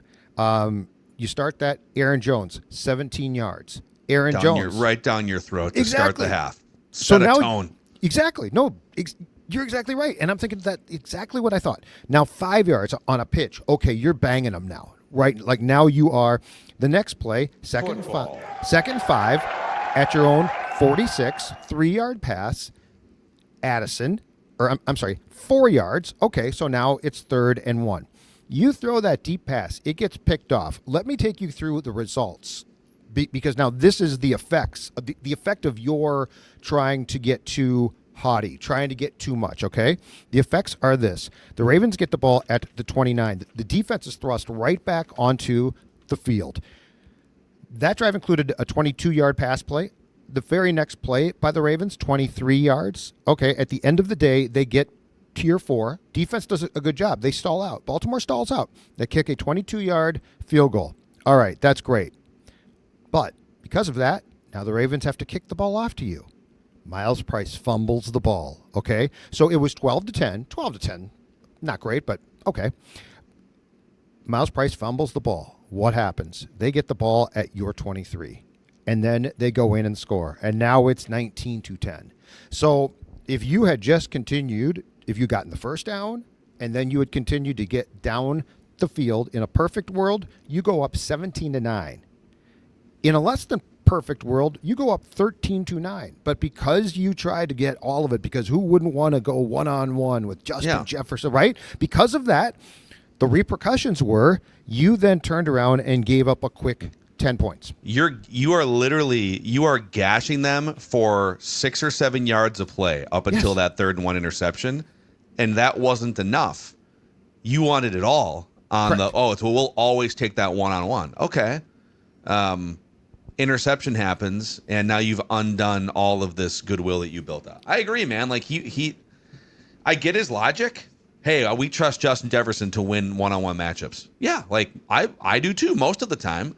But within the context of how the game was flowing and operating, and the first few plays of the drive itself, It just as soon as that ball came out of his hand, I was like, this is dumb. And of course, if he hits it, then all right, maybe the conversation, the tone of the conversation. Where's the Pendleton now? So, all right, back to the vent lines here. Therapy in session. Vikings lose. It was terrible. Who's next? Yeah, let's go to Blaine next year. What's up, Blaine? Hey, guys. I feel like I've changed what I was going to say a few times listening to you guys, but I'll try to be as concise as possible. So there's a few things. So I might get a little flack for this one, but Jefferson isn't Randy Moss. Sorry to say. I'm a diehard Randy Moss fan, so I'll always defend that one. I loved him since 98. That's why I'm a Vikings fan. But him one-on-one, anytime, throw it deep, he'll go get it. Jefferson, I've debated this. I've argued with many people at my work about this. He is not that type of receiver. He is, I will make the catch, reception receiver, get some yards, but he's not a touchdown guy. He is not a one-on-one, go up and get it guy. And also McCarthy, I think at that point, and even right before the half, was at one point 7 for 9 for 116 yards, just methodically moving down the field. Why do you need to do that? And I remember even like 2 weeks ago watching it with my father-in-law, the Chargers game, and he's not a football fan. 3rd and 1, I look at him and I go, we're going to throw it. And he goes, no way you're going to throw it. No way. Why would you do that? I'm like, we're going to throw it. It's just what we do. Throw it incomplete or picked off every time. Same thing today. 3rd and 1, I'm like, oh, okay. Aaron Jones is running it really well. We're going to throw it. Why not? You know, we could say McCarthy could have ran it, which he probably should have. It looked like a wide open one. But I'm starting to wonder, do we have a Dobbs situation where Kevin O'Connell is telling him, hold on to the ball as long as you can to wait for your guys to get open. Don't run. Throw it.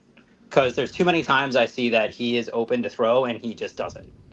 Yeah. Also, yeah, it's just crazy.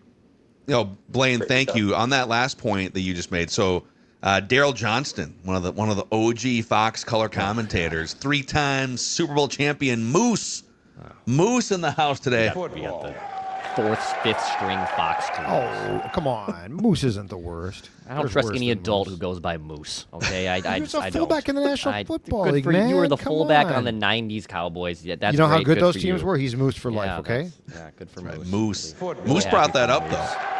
Yes, he did. That point that Blaine was making, which is that maybe he said, is there a little overcoaching going on here where, hey, there's some obvious running lanes here for your quarterback, and are you maybe telling your quarterback to hang in there, hang in there, hang in there, something's going to break open on the first interception?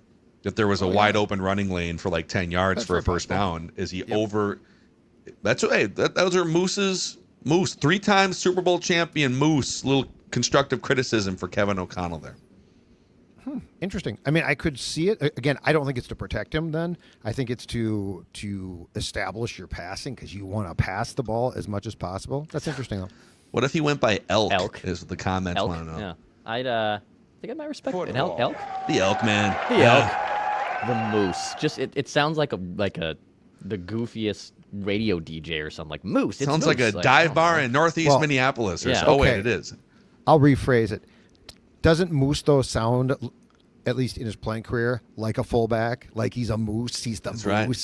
He is so the at least he Moose. got it. Like it's not like he was a radio or TV guy. Hey, let's call him Moose. But when they had the full crew, wasn't it Kenny, Moose, and Goose? Wasn't it? It was Kenny Albert, and then Goose passed I away. think they were the number 2 crew at the time then. Yeah, And and Goose worked on the would sideline. just. So Kenny and Moose were in the booth, and then Goose would just like roam the back of the And just start sidelines. talking and just randomly pop in. It was great. God rest his soul. I do miss Goose. Yeah, Goose kind of glued that whole Wait, thing wait. together. You miss Goose, but you I don't miss like Goose. Moose? That's correct. Yes, I'm good with It's that. a very Come on, there's some very odd, like peculiar things about that. I'm not that's saying I don't, but you definitely do. That's what makes me me. No, that's You true. know, That's why exactly we love you. How You're it right. works. It's how we tick. But Kenny, Moose, and Goose does sound like a radio morning Yeah. show. Hey, wake up with Kenny, Kenny, like Moose and Goose. Don't miss out. Does Kenny not sound like a guy who could thrive on the FM airwaves from 6 to 10? Coming up next. Man. Coming up next on Fox, it's Kenny, Moose, and Goose, Fox Radio It's 109. Quick Trip. Yeah. Here's Pink Floyd. Top of the hour. Football. Back to the vent lines here. Who wants the therapy set? Who wants the couch, the therapeutic couch next? Vinny is like, why were we yelling like this for the last 10, 15 minutes? Because it's Moose, Daryl Johnson on Fox. Marlon, what's up, man? You're on Vent Line. Hey guys, thanks for having me on. You got me? Hear me okay? We got you, Marlon. Yeah. All right, Dex, congrats on the sunny arrival. Hope things are going well there. I had several things written down. We've covered a lot of them, so that's great. So my list ended up being all KOC stuff for some reason. I don't know why. First of all, Judd, I want to know who makes that laminated sheet for Kevin for the game day call sheet, because I want that person to put, don't overcomplicate things. You have a young, inexperienced quarterback. Run the ball. What is the clock and situation? I want all those on the laminated sheet. And then I also, believe who's that's the his, person that goes to KOC and tells them these things? I mean, who walks into KOC's office and shouts the statistics that we're referring to? Who is that person who tries them to get to see reality? And lastly, he's the quarterback whisperer, but he's used to having someone with experience. And I equate it to a college professor. Can a college professor go teach elementary school? Yeah. Because he has a young, inexperienced student that he needs to treat as such. Thanks for having me on, guys. Appreciate it. Marlon with some good points. Go ahead, Judd. Oh, I was going to say, I believe the guy that takes care of all of that is, and I don't know his name, but KO has an assistant, like a special assistant, which is what Stefanski was to Childress back in the day. Oh, Sonny. See, I'm talking about. I mean, it's like Declan teaching Sonny how to poop, how to, Can Sonny put together a play chart? Do you think? Some smiles. Yeah. We're gonna need Sonny to put together a pie chart of blame for tomorrow, and also some hottest takes. He's got the football shoes with no safety net. He's got the spit up thing on. That's great. Shameless self plug. I think this is the Aaron Andrews line, according to my wife. Oh wow, classy. I think it's from the Aaron. That's actually pretty cool. Yeah. Got the Viking stuff. Got the football. She's great. Football. Got takes. If he spit up over that microphone, it would be just like the Vikings on third down in the last three quarters today. Sonny, are you as frustrated as Sports Dad is? I'm not your real dad, Declan is, but are you as frustrated as Sports Dad is? Say, Yeah, Sonny doesn't have his headphones on, so he can't fully hear everything that Judd's saying. That's the problem. That's the problem there. Got to get Sonny some headphones. Yeah. Why doesn't Sonny pick the next guest here? Who does Sonny want to see come on Vikings Vent Line? Sonny, let's go to Barack. Let's go to Barack here. What's up, Barack? Barack. Vent Line. Hey guys, thanks for having me on. So just a few things that I kind of noticed throughout the game, and what I'm going to start with actually was from the post-game press conference from JJ, and it was in regards to the batted balls. His response was, give credit to the defense. I don't feel that way. I truly feel that needs to be a lot more on him in order to be changing the arm angle or literally knowing that he can't step across a certain point, because otherwise it's most likely going to get batted down. And I don't know if he has enough film on him where defenses can notice tendencies. I'm like, okay, he's about to throw. So I'm just not buying that excuse. That's on him. It's not good defenses just batting the ball down. The other thing I guess I was just kind of seeing is, like, from game to game, it literally feels like there will be a pass heavy game and it falls flat on its face, and it literally has where KLC will acknowledge it and he goes to a balanced called game the next game, but it only lasts one game, and JJ will have good numbers, and all of a sudden he will think, okay, now we can go and re-ramp it back up to the pass heavy game the next game. And it's just, that is not a formula that's going to work. Yeah, it's almost like, Brock, thanks for jumping on here. The batted passes, some of it is a little random, but I will say that the two guys who are tied for the league lead in passes batted are two young quarterbacks, Bo Nix and Caleb Williams. Now then it's like Patrick Mahomes, Dak Prescott are also in the top 5. So it can be kind of random. Sometimes you've got Hall of Famers who get passes batted, and other times. But there is, I think there is a little bit of telegraphing going on there. What do you make of it? I think he's trying to find receivers, and he's hanging on to the ball. And again, the difference is this. The difference is if you're a veteran QB, you make those passes. First of all, they come out quicker, but they look simple, right? But they're not simple. And so he's got a ton of pressure. He's not an especially tall guy. So like as the pressure closes in, I think that there's times where he is still trying to make a pass that becomes extremely difficult. And this comes back to what Searles and Boone talk about a lot too, which is you can blame the guys for not holding up their blocks on the offensive line, but there's only so much time. It's a very brief time that you can actually hold that block, right? Mm-hmm. So yeah, I think it's what he's being asked to do. I think it's partially based on the fact that he is overstaying his welcome in the pocket because he thinks he should. It was frustrating to watch. I would say among the things I saw today that I really didn't like, that was on the list, but it wasn't like the top 3 things. Yeah. Like it's annoying and it's dangerous because those can be picked off. But like I didn't come away from the game saying that was my number one thing. I saw a lot of other things, and I think the bad passes can be fixed. Like there's a lot of stuff that can be fixed here. My main concerns are, does Kevin O'Connell have any interest in fixing them, if that makes sense? Like what he's asking McCarthy to do at times. Do you want to fix that, or is this just who you are and by an extension who he should be? And so the batted passes are not way down my list, but they're certainly not top 3. It definitely feels like this is my system. It's a badass system. It's been my system for 4 years, largely. There are some tweaks to be made to the system, but I'm only going to come so far with my system to adjust to you. The plan here is to get you up to speed on how to run my system as quickly as possible. And I just wonder about, and by the way, like if he can get to the point where he's operating it like Matthew Stafford did with, now that was more Sean McVay system. Now Kevin's out on his own without McVay. Can you win a Super Bowl with that? I still think even with an elite quarterback, I feel like the Vikings don't run the ball enough in certain situations to really be that team that wins the Super Bowl. So that's on Kevin O'Connell. All right, back to the vent lines here, Dex. Hour and a half in. There's still thousands of you hanging out here looking for therapy, and we'll go back to the vent lines. Yeah, let's go to Joe next year. Hey, Joe, you're on vent line. Hey, what's up, Joe. guys? You got me? Hey, man.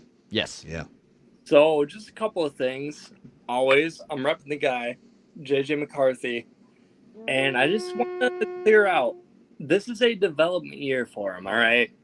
It's his, 4th game in the NFL, so he's going to make a couple, he's sailed a couple throws, but the one thing I want to address is, where is TJ Hawkinson? I don't know if he's invisible. I know he has to block, right, because the O-line issues, but the other thing is Josh Oliver. Are we missing him like we've missed Van Ginkel, like we've missed Cashman? Is he the catalyst? You never know. One other thing, Sam Darnold is never going to win a Super Bowl with the Seahawks, so erase all that chatter. Skull Vikes, let's get it next week. We got it. Run game, KOC, you better improve. That's it. Joe coming in. Joe and Judd driving the same anti-Sam Darnold Super Bowl bus. Just, you guys are, one of you's driving, the other one's riding shotgun. Hair's flowing in the breeze. It's a nice, it's a convertible. We're going down the highway. Tunes are on. Do we really got it, though? Do you really think we got it? The play calling has to be adjusted. Things have to be adjusted. I am not confident that the Vikings got this. We have seen enough stops and starts now where, do I think McCarthy's going to continue to play and should and make mistakes? Absolutely. Do I think that we got this? He's going to be next week. Is Kevin O'Connell going to find God and say, you know what, I gotta run more, or stick with that? If they do, so I'm not confident that they got this. I just want to be clear here. I've got my doubts about that. Do you feel like today? All right, let me see here. McCarthy ran the ball 5 times. Yep. Those were all pass plays, right? Did he have any designed run plays that you can remember in this game? Oh boy, I don't know. Not off the top of my head, I can't. I think those were all designed pass plays. So that would be 47 dropbacks. He took a sack. That's 48. So I believe the Vikings called 48 pass plays and 13 run plays today. Yeah. That would be, what, a 4-to-1 ratio? 5-to-1? And your running backs had 4-to-1, 5-to-1. And so your two backs had what, 13 rushing attempts together? 13 for 72 yards, by the way. Yeah, for 72 yards. I mean, I know they were down in the second half. They got down, and late in the game, I get it. You're trying, especially down 14, like 6 minutes to go, whatever. You're going to pass the ball. I get it. So the ratio gets out of hand. But considering that game was pretty close, like it was a one-score game until into the fourth quarter, did the game flow today warrant a 3-to-1 or 4-to-1 pass-to-run ratio with a fourth time ever starting quarterback? Not even close. The Vikings led at halftime, so no, it didn't. Yeah. But like you set yourself back through your philosophies that put you down to then have to pass. Like, no, the game flow warranted a steady diet of runs and passes, and to go back to the play sequences that I talked about, if you look at those, like that's where the game got away from you, and it was your fault. So no, the answer to your question is definitely no way. Here's one more thing on that. So McCarthy, this is his fourth ever start, right? And his previous passing attempts were 20, 21, and 25, which is like, yeah, okay. I mean, at some point you're going to have to throw 30 passes in a game. Mind you, 48 called passes today. So more than about double the amount of called passes as his previous career NFL high. If you go back to Michigan, he never threw 40 passes in a game.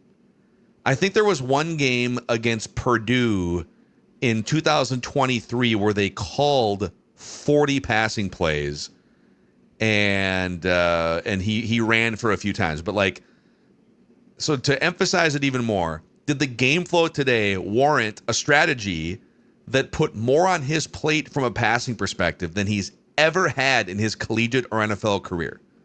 I don't think so. You were down by 21 points in the second quarter.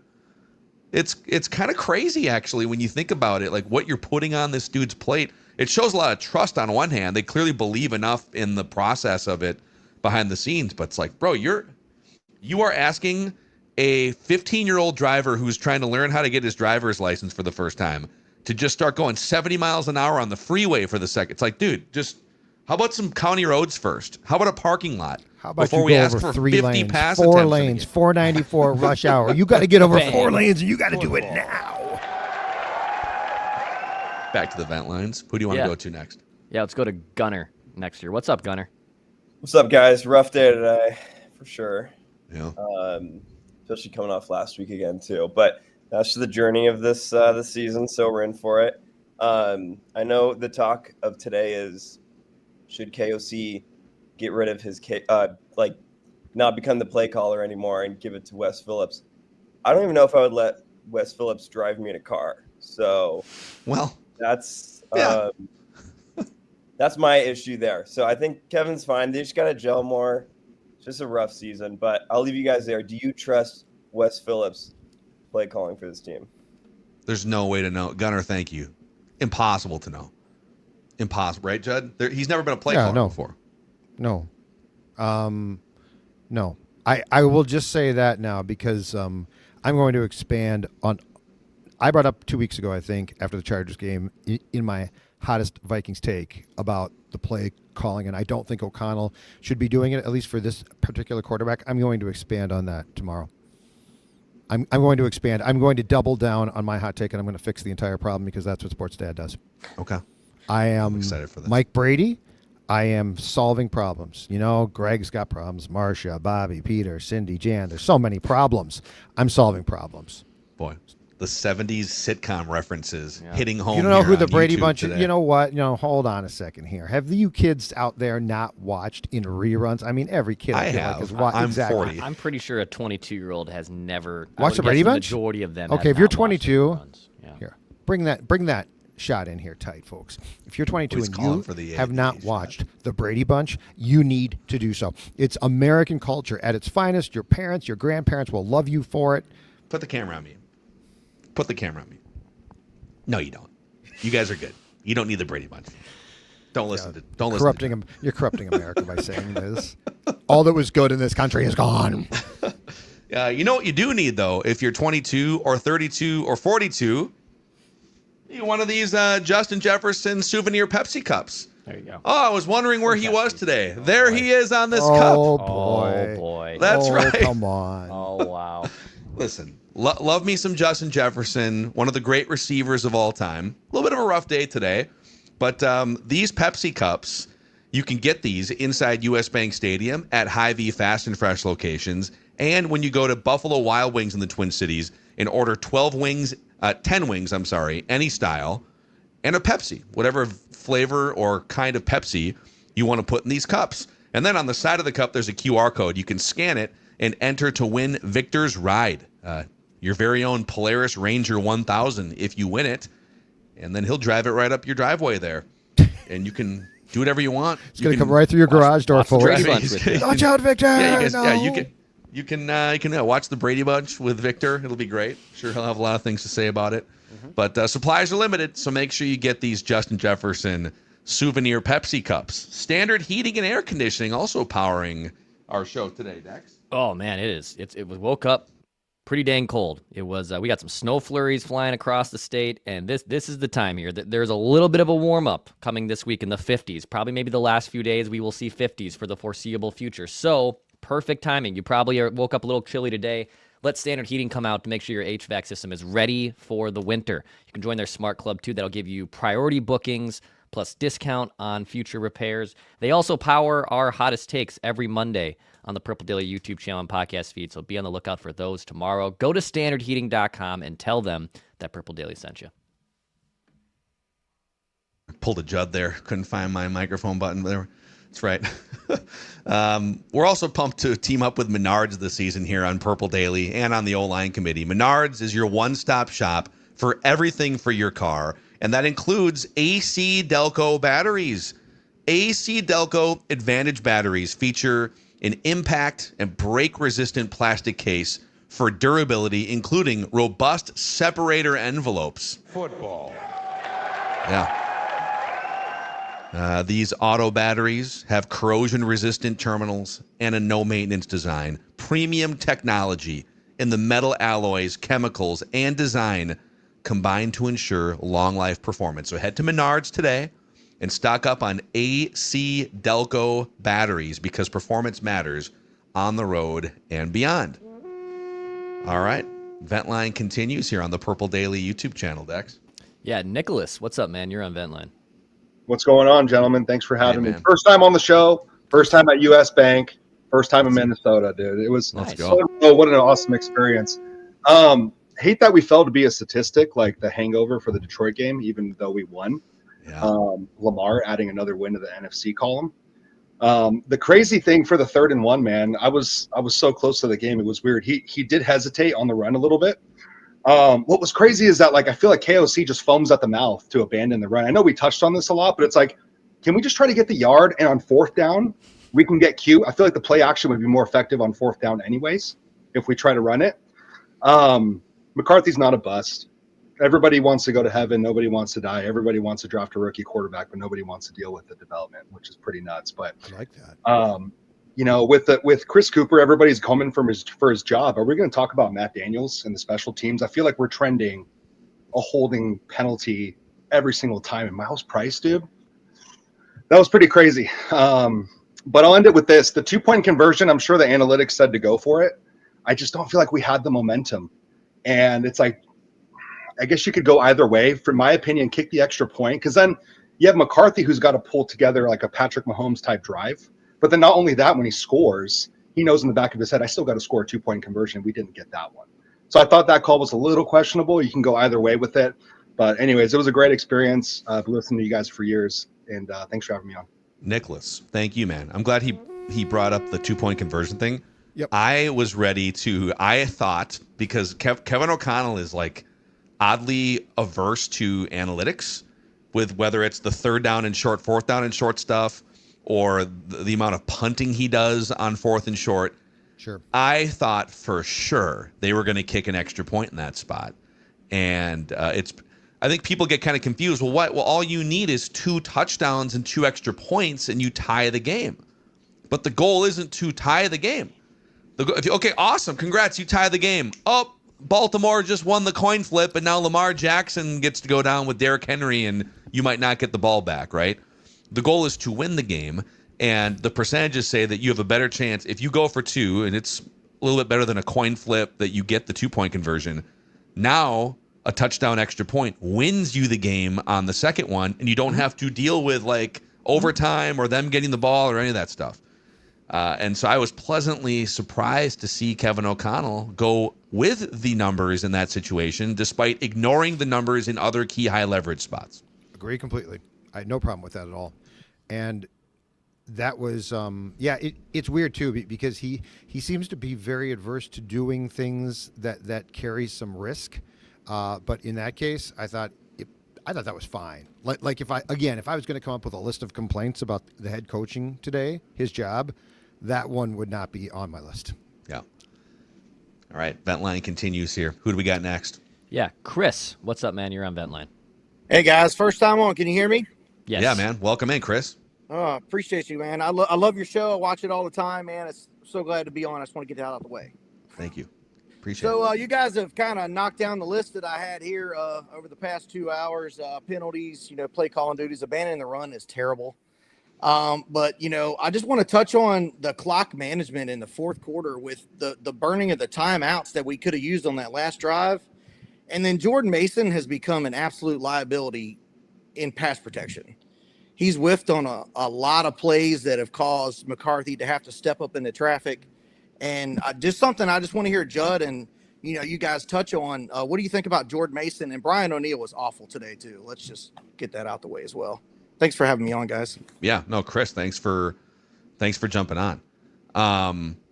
Jordan Mason, it feels like Jordan Mason would have a bigger impact. After the first couple games, I thought Jordan Mason was going to never give the starting job back. But they don't trust him in pass protection. I think for good reason. He's been a rough watch picking up blitzes, and even when he does pick up the right, when he walks through the right door, it's like he's gotten blown off the line a couple times. Yep. And when you love to pass the ball, guess what?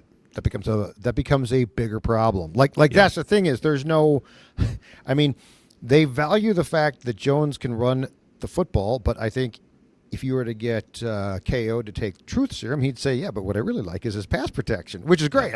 That's important. It's the National freaking Football League. You have to pass protect. But that being said, I also think Jordan Mason is on a team now that's like, well, we're going to pass most of the time. And he's probably like, okay, that's not a strength. It is. He should be better at it. I also think that they should find more ways to get him into situations, though, where they are committed to the run, which today they clearly were not. So today was about as bad of game for him to play in as you could possibly get because of that. Yep. Vent Line continues here. Purple Daily YouTube channel. Go to Liam next year. Liam, what's up, man? Hey, guys. Can you hear me? Yeah, man. What's up, Liam? All right. First-time caller, long-time listener. Love it. Yeah, I mean, KOC is just a stubborn elitist when it comes to he just doesn't want to run fundamental football plays. And other than that, I think if JJ doesn't work out, it's his fault. Yeah, Liam, thanks for coming on. Please join us again sometime. It is going to be interesting to watch him try to the caller who did the elementary school, a college professor trying to teach to elementary school students. Yep. That is a skill that we don't know if Kevin O'Connell. We know that he can take broken veterans or once highly coveted talents that are maybe wayward. We know that he can take some Kirk Cousins and Matthew Staffords as a coordinator and shine them up a little bit. We don't know if he can take a 22-year-old. We don't. No. My frustration, though, is you went into Detroit, which is a good team, last weekend, and you won. And your quarterback didn't have great stats, and we on this show spent a week pounding the table saying, who cares what his stats were? You got the most from him. good game plan, and you beat a division team on the road. That's hard to do. And then today you come back against a Baltimore team that is much improved from their terrible start. But I do not think, unless you both disagree with me, I don't think that the Baltimore Ravens are better than the Lions. You're playing them at home, and you basically were like, we are going to shove our game plan down their throat. And Baltimore's like, okay, cool, thank you. So my frustration is that it's the yin and the yang of the two games. Yeah. And it's where I'm at a loss to explain, like, I'd love to get a truthful answer to what did you think made you go in this direction today? Yeah. Well, and the other frustrating thing is if instead of 13 penalties and 8 false starts, they have 5 penalties and 2 false starts, and instead of 2 YOLO ball interceptions that are schematically encouraged, by the way, if they had no YOLO ball interceptions, I'll give you the Miles Price fumble. That happens on kickoffs. Inexcusable, but like it's one of those like random football turnovers than the YOLO ball that your coach is demanding you hunt for, right? Yeah. And if you don't go 0 for 10 on your last 10 third downs, most of which were, I think, maybe all of which were passing attempts, by the way, you don't lose this game. So those are the things I'm poking at. It's not all bad, but it's like these for all the talk about being situational masters. First couple years of Kevin O'Connell, they have become one of the worst situational teams in many key situational stat bins. Yeah, that's kind of the identity of this team. And the penalties, which has been on and off a season-long problem, are inexcusable. Yep. Like there is no justifying that. And it was what? 9 false starts, was it 13 penalties? Like, that is just embarrassing. Yep. We got a couple more here for sure as we finish out the therapy session here on Vikings Vent Line. AG Big Daddy.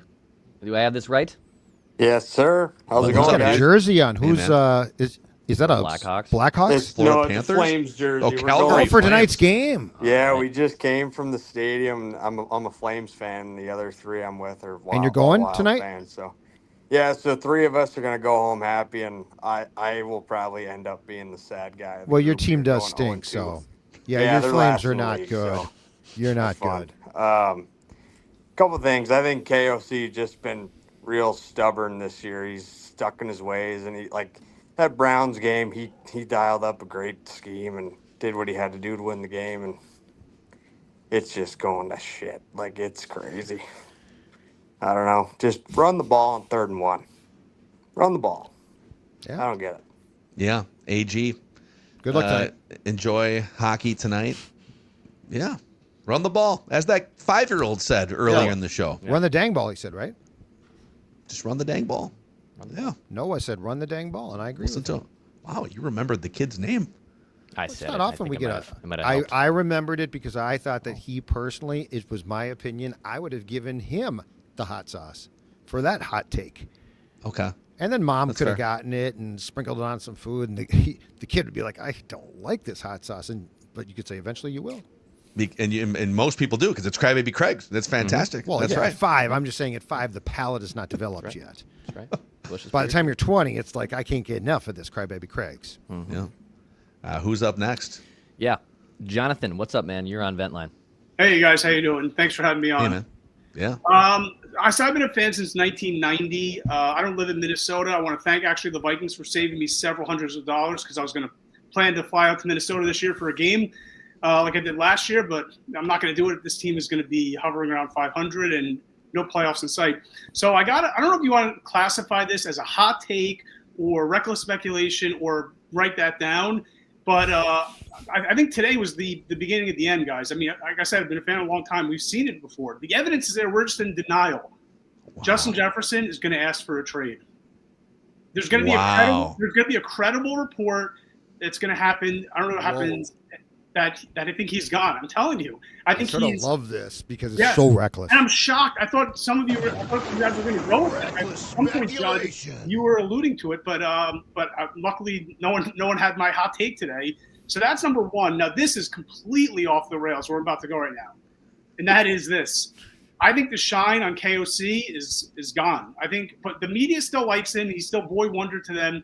I think the Vikings need to do what they should have done with Mike Zimmer a couple years ago. Trade him while his stock is still high. Get draft picks. Elevate Brian Flores to head coach and Josh McCown to offensive coordinator. Like I said, this is completely off the rails. Speculation. But here's the problem. You got to get rid of Kwesi because with all these draft picks we're going to get, you can't trust him to draft.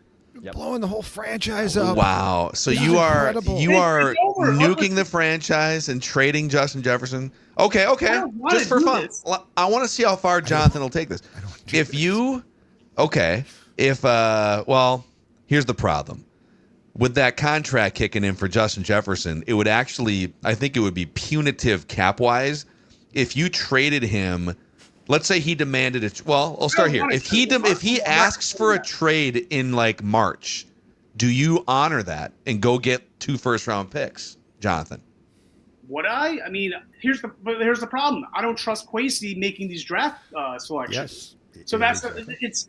I think last year, the Sam Darnold in the locker room with the water and all that stuff. I think that's going to be KOC's like shining moment, like Mike Zimmer making the NFC Championship game against the Eagles. I just don't. I don't know. I'm telling you, I think we have enough data. At least I have from being a fan for 35 years that this is going to be now 6 or 7 years until we rise up again. I think we blew it. We had our window. I hate to be so negative right now. I don't know. I was at the gym before, so I feel like my mind is very clear. But I don't want to do this. So, but I don't know. This is what I'm seeing right now. The body language is terrible by Justin Jefferson, and I feel like he's going to get fed up. You see with Jamar Chase and all the other receivers, I feel like he's going to be like, why am I wasting my time here? I've given them X amount of years. I've been a good soldier. Can they honor me? Can they honor a trade and put me in a better situation? So. Wow, Jonathan. One last request, and that is, what was I going to say to you guys? I just totally lost my train of thought. And that is for what do you call it? The snake draft of the week. Okay, I think I emailed this to you once before, Phil, and that is I have a great what do you call it, theme. I don't know if you guys are fans of this. I know Judd, you've mentioned pretty much before. I hope you guys are a fan of this show. Seinfeld characters other than the Big Four. So you got to draft the team out. Yeah, you have. There's so many characters. The soup Nazi. Yeah. The soup Nazi. I think that's a great category. That's that. So thanks for having me on, guys. I'll try to hop on again in the future if I have the time. But okay, all right, Jonathan, man, just make time for us. Slinging it. Do you think? What percentage chance is there that Jefferson in the next 2 years will ask for a trade? Didn't you just say it though? It's too punitive, right? It is next year. It would actually, I think, because you gave him such a big signing bonus. Okay. And so you have to eat the prorated signing bonus. I think it would be like $30 million in addition to the dead money. Yeah. I'm going to give you something. I don't know if we discussed this or not. I forget, which is not surprising. But this could be a show. Would you consider if Jefferson comes? See, I don't think he'd come in and demand a trade. I think he would come in and bitch though, and be like, "This is BS. What are we doing here? I finally have had all these quarterbacks. What are we doing?" Would you guys entertain? And you'd have to make this work. Would you entertain trading, for instance, let's say 2 first-round picks and McCarthy to the Bengals for Joe Burrow? Wait, so I'm saying you would trade McCarthy and 2 first-round picks or a for first-round Joe pick. You can make the trade what you want. Why would they do that? Would you consider that 8 days? That would get them. One, he's been hurt, which is a concern for me personally here as well. But 2, they are in cap hell, and they cannot make their defense. They're stuck. They have no way to improve their defense. And look, there'd be cap ramifications if you're the Vikings. I'm throwing this out as more of a fun thought. Provoking process because Jefferson would be just on cloud 9, right? Like you get. Well, he would get the same thing that his guy Jamar Chase has had for the last 5 years, right? Well, I also don't think, but I think that Jefferson would complain to you before he would say, especially knowing his contract, before he would say trade me. So I'm just saying, would you guys? And this can be whatever you think. So make up the trade. But I'm saying, would you consider pursuing Joe Burrow? Can I will answer directly in a roundabout way by saying, for one, I have seen a lot of really good things from JJ McCarthy and some bad stuff, but I feel like the good things that I have seen are much more indicative of future performance than some of the bad stuff that I think can be ironed out. So I am very optimistic about JJ McCarthy moving forward based on what I've seen so far in a small sample size. I'll go with you on that. Yep. And, or however, if for some reason Patrick Mahomes, Lamar Jackson, Joe Burrow, or Josh Allen become available for the Vikings franchise, which they should never be available because those are for future Hall of Famers, you go get that. Like, yeah, I mean, but there's no, like, I don't think there's any planet, unless he's like old in his 30s and, you know, it's the twilight of, it's a Russell Wilson situation with Seattle where, all right, it's been a decade, you know, the ship has sailed on this thing and we have to move on as a franchise. So it's a fun scenario. And yeah, obviously, if he's available, of course I want Joe Burrow, but I just don't think. What if Joe Burrow goes in, rightfully so, and says, my contract, Chase's contract, T. Higgins, you cannot improve our defense, and it sucks. I want out. I'm just saying, the Bengals, I tell him you aren't getting out. Yep. Yeah. Yep. I'm throwing it out Sorry. there. I'm throwing it out there. This is reckless. This show took a serious turn with our last guest, and so I just want to, whose name I cannot recall, but Jonathan. It took a serious turn. So I just wanted to throw it out there. If that would be something that would be entertained, I realize it would be next to impossible. There'd be a lot of moving parts. I get that. I think your question and Jonathan spiraling there toward the end of this episode after going to the gym to calm himself is more indicative of just where this fan base and even in some cases this podcast is at after that game.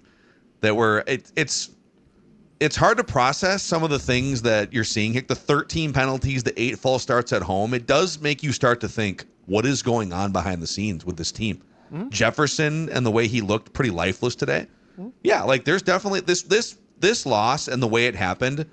I'm not saying fire everyone like Jonathan did, but it definitely makes you like open the curtain a little bit and be like, what is happening back there? What are you guys doing all week at practice? Who's back there? What's going on? What are you kids doing? Why are you jumping off sides? Why are you jumping early? Literally every third play.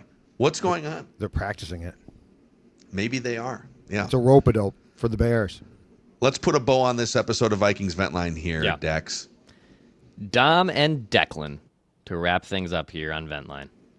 Gentlemen, thank you. Appreciate it. We've been listening to the show a long time. Long time Vikings fan. I just wanted to. Everybody's already hit my points. No point in going over these, but let's just zoom out a little bit. And Judd, you probably have some of the same perspective. I'm 47. It seems like every year there's a high expectation for the Vikings. They fall below it. Every year there's no expectation. They play above it. Let's go back to 2009, Brett Favre first year. Who knows what's going to happen here? Yeah. They go to the NFC Championship game. 2017, Case Keenum. Minnesota Miracle, they go to the NFC Championship game. Now, granted, I tell all my friends because I was there, that was one of the worst games ever to watch because the entire second half, I just slid down in my seat farther and farther with each, Drew Brees just going down, touchdown. Zimmer just playing not to lose. It was horrible. So last year, first, Sam Darnold, no one knows what to expect. Have a great year, go to the playoffs. So do you see this trend with the Vikings where we just can't find a year that we play with expectations? It's a great point. 98, same bin where all right, Brad Johnson's the starting quarterback. They've been one and done in the playoffs for a decade. But then all of a sudden, this rookie Randy Moss and Randall Cunningham in game 2 or game 3. But then we could sit here. There's been 5 or 6 different seasons where we have actual expectations, and in a lot of those, they missed the playoff. They haven't been to playoffs back-to-back years in 16 years. So for all those reasons, maybe 2026 is a better target point because they're. I can guarantee you, right now, if the season ended, their win total in Vegas would be 7.5 next year. So it was. So you're probably right. I've just noticed that trend with the Vikings. I don't know if any other team has that same one, but it's It's brutal. But then again, I'm in Ohio. Every time I start feeling sorry for myself, I just have to look at my Browns fans, my neighbors, and I mean the way they lost today was That was absolutely what a matchup that was today. The Browns and the Jets just next on Fox pillow fight. Yeah, next on, was it Fox or CBS, or did they just not televise Fox that? Sports Are we 1. sure? Fox Sports 2. You take it. Great points. Streaming. Awesome way to wrap up Vent Line here, and yeah, it makes you bang your head against a wall every time you raise your expectations for this team. Historically, they do either come up short, or the other way around. When you lessen expectations, they might have a chance to surprise you. So, final thoughts from you guys. And we're going to have our hottest takes tomorrow live on the Purple Daily YouTube channel, 9 a.m. Central Time. Chef Judd, pie chart of blame, and all kinds of other shenanigans this week. But just final thoughts for the road here from you guys.